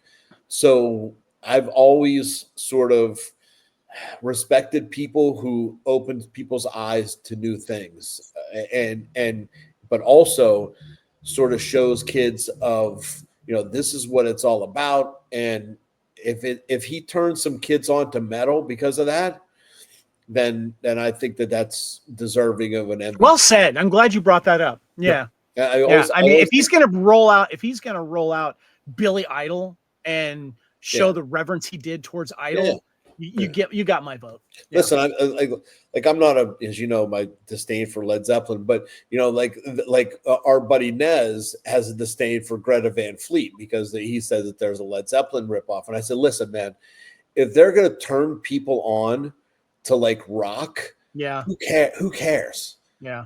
Who cares? And the same thing happened when they had those Guitar Hero games on PlayStation.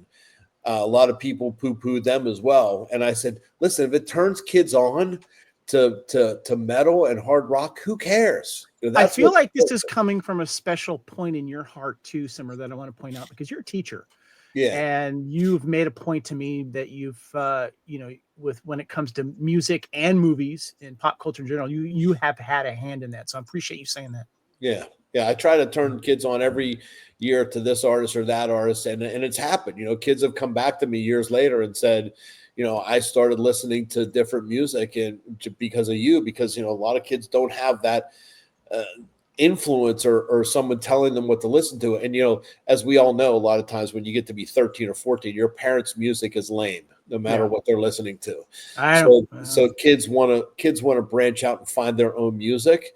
And if Youngblood's going to turn them on to something like that, I think it's great. Absolutely. Well said. Great nomination. All right, guys, we're going to wrap this up here. I got a final question with some points on it. What's your final thoughts here?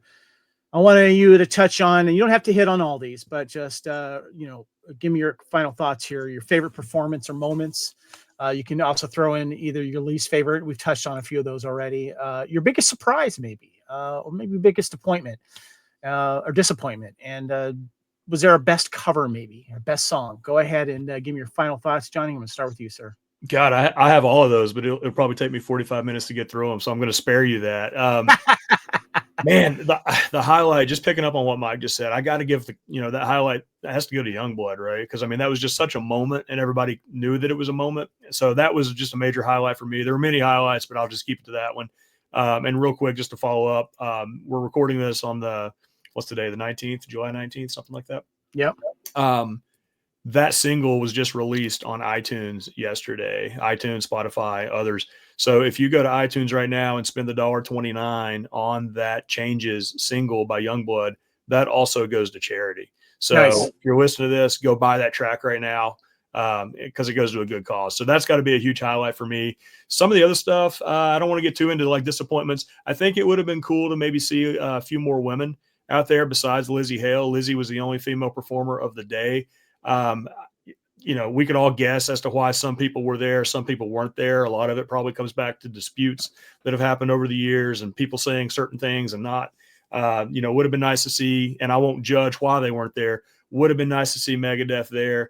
If Judas Priest was not touring at the time, it really would have been great to see Rob Halford and Priest there. I would have loved to see Lita Ford. I don't even know what Lita's up to these days, but she's touring right now. She's in the middle of the tour. I just bought a ticket for her show. So yeah. All right. That gives me something to do after this to go buy a ticket for Lita, but would have been great to see Lita. I don't know what what that relationship's like right now with Ozzy, but there was such a great connection there with the ballad and the hit that they had. It would have been nice to see a few more women around.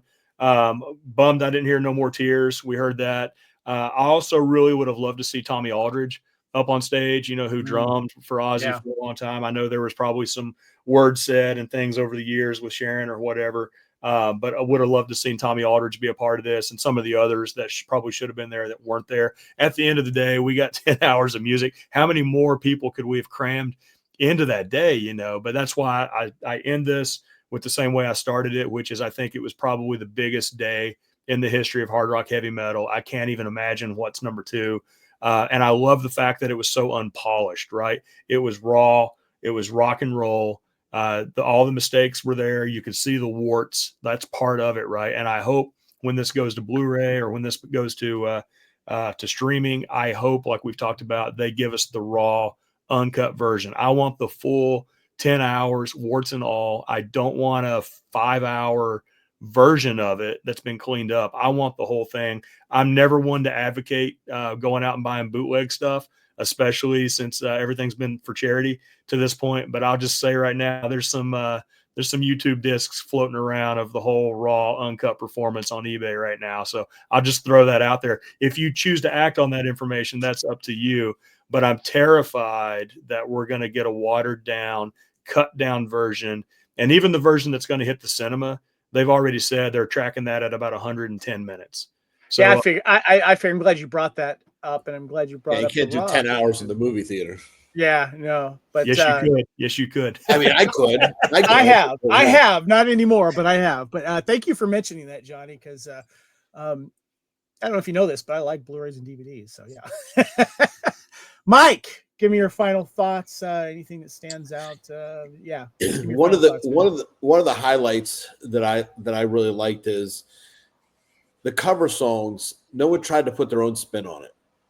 They tried to, they didn't try to slow it down, speed it up, they just played it as it was originally played, right? Which a lot of times drives me. Every now and then you get a different cover song that's amazing, like Sweet Dreams from Marilyn Manson, who changed it completely.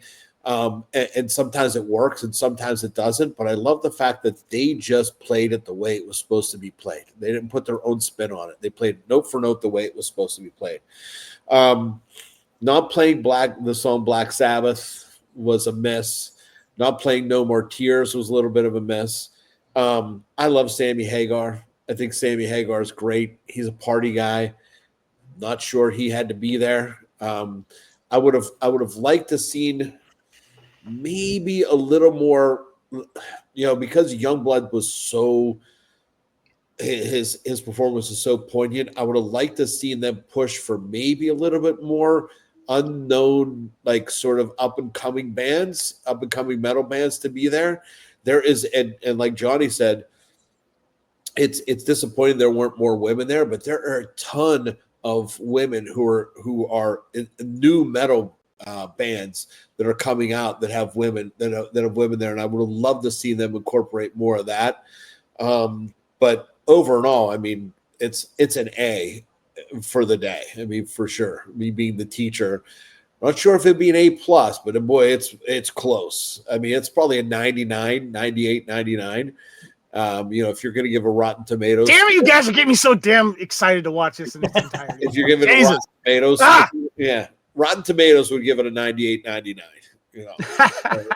For sure. That's awesome. All right. First of all, I want to wrap this up by saying, Johnny, thank you so much for bringing this table. Thank you, first of all, for you guys for hanging out this long and paying tribute to this wonderful event. Johnny, you've been busy behind the camera too. It's been exciting to follow that, but I just want to thank you very much. Tell us how we can get a hold of you and reach out to you and see your stuff. Yeah, catch me on Instagram and YouTube at that Johnny K guy. You can find what I'm up to there. Taking a nice break from filming right now, which I've enjoyed thoroughly, and we'll probably get back into pre-production on our next film project coming up in the next few months. But I'm really enjoying the break, to be honest. But you can find me on Instagram and YouTube. Awesome. Mike, I know we can find you here on the Hair Metal Podcast and also in the group, right? Yes, sir. Always. Awesome. Well, you have been listening and watching the Hair Metal Podcast here on the Fandom Podcast Network. My name is Kevin. I'm your host here. You can find me at Spartan_Phoenix on all of the socials and Spartan Phoenix on Blue Sky. Please check out more of what we have to contribute here on YouTube at the Fandom Podcast Network. Give us a like and a subscribe. We appreciate it. And again, Johnny, thank you so much, man. This has been awesome. Rock on, man. Thanks for having me. It was great. Mike, thanks for jumping on us, man. I'm glad you got in here quickly. I know we kind of put this together at last minute, but it was worth it. It's always an honor and a pleasure. All right, guys, until next time at the Hair Metal Podcast, just want to say thank you again so much. And remember, every rose has its thorn, and on a steel horse we will ride. Hair Metal lives! Rock on, everyone.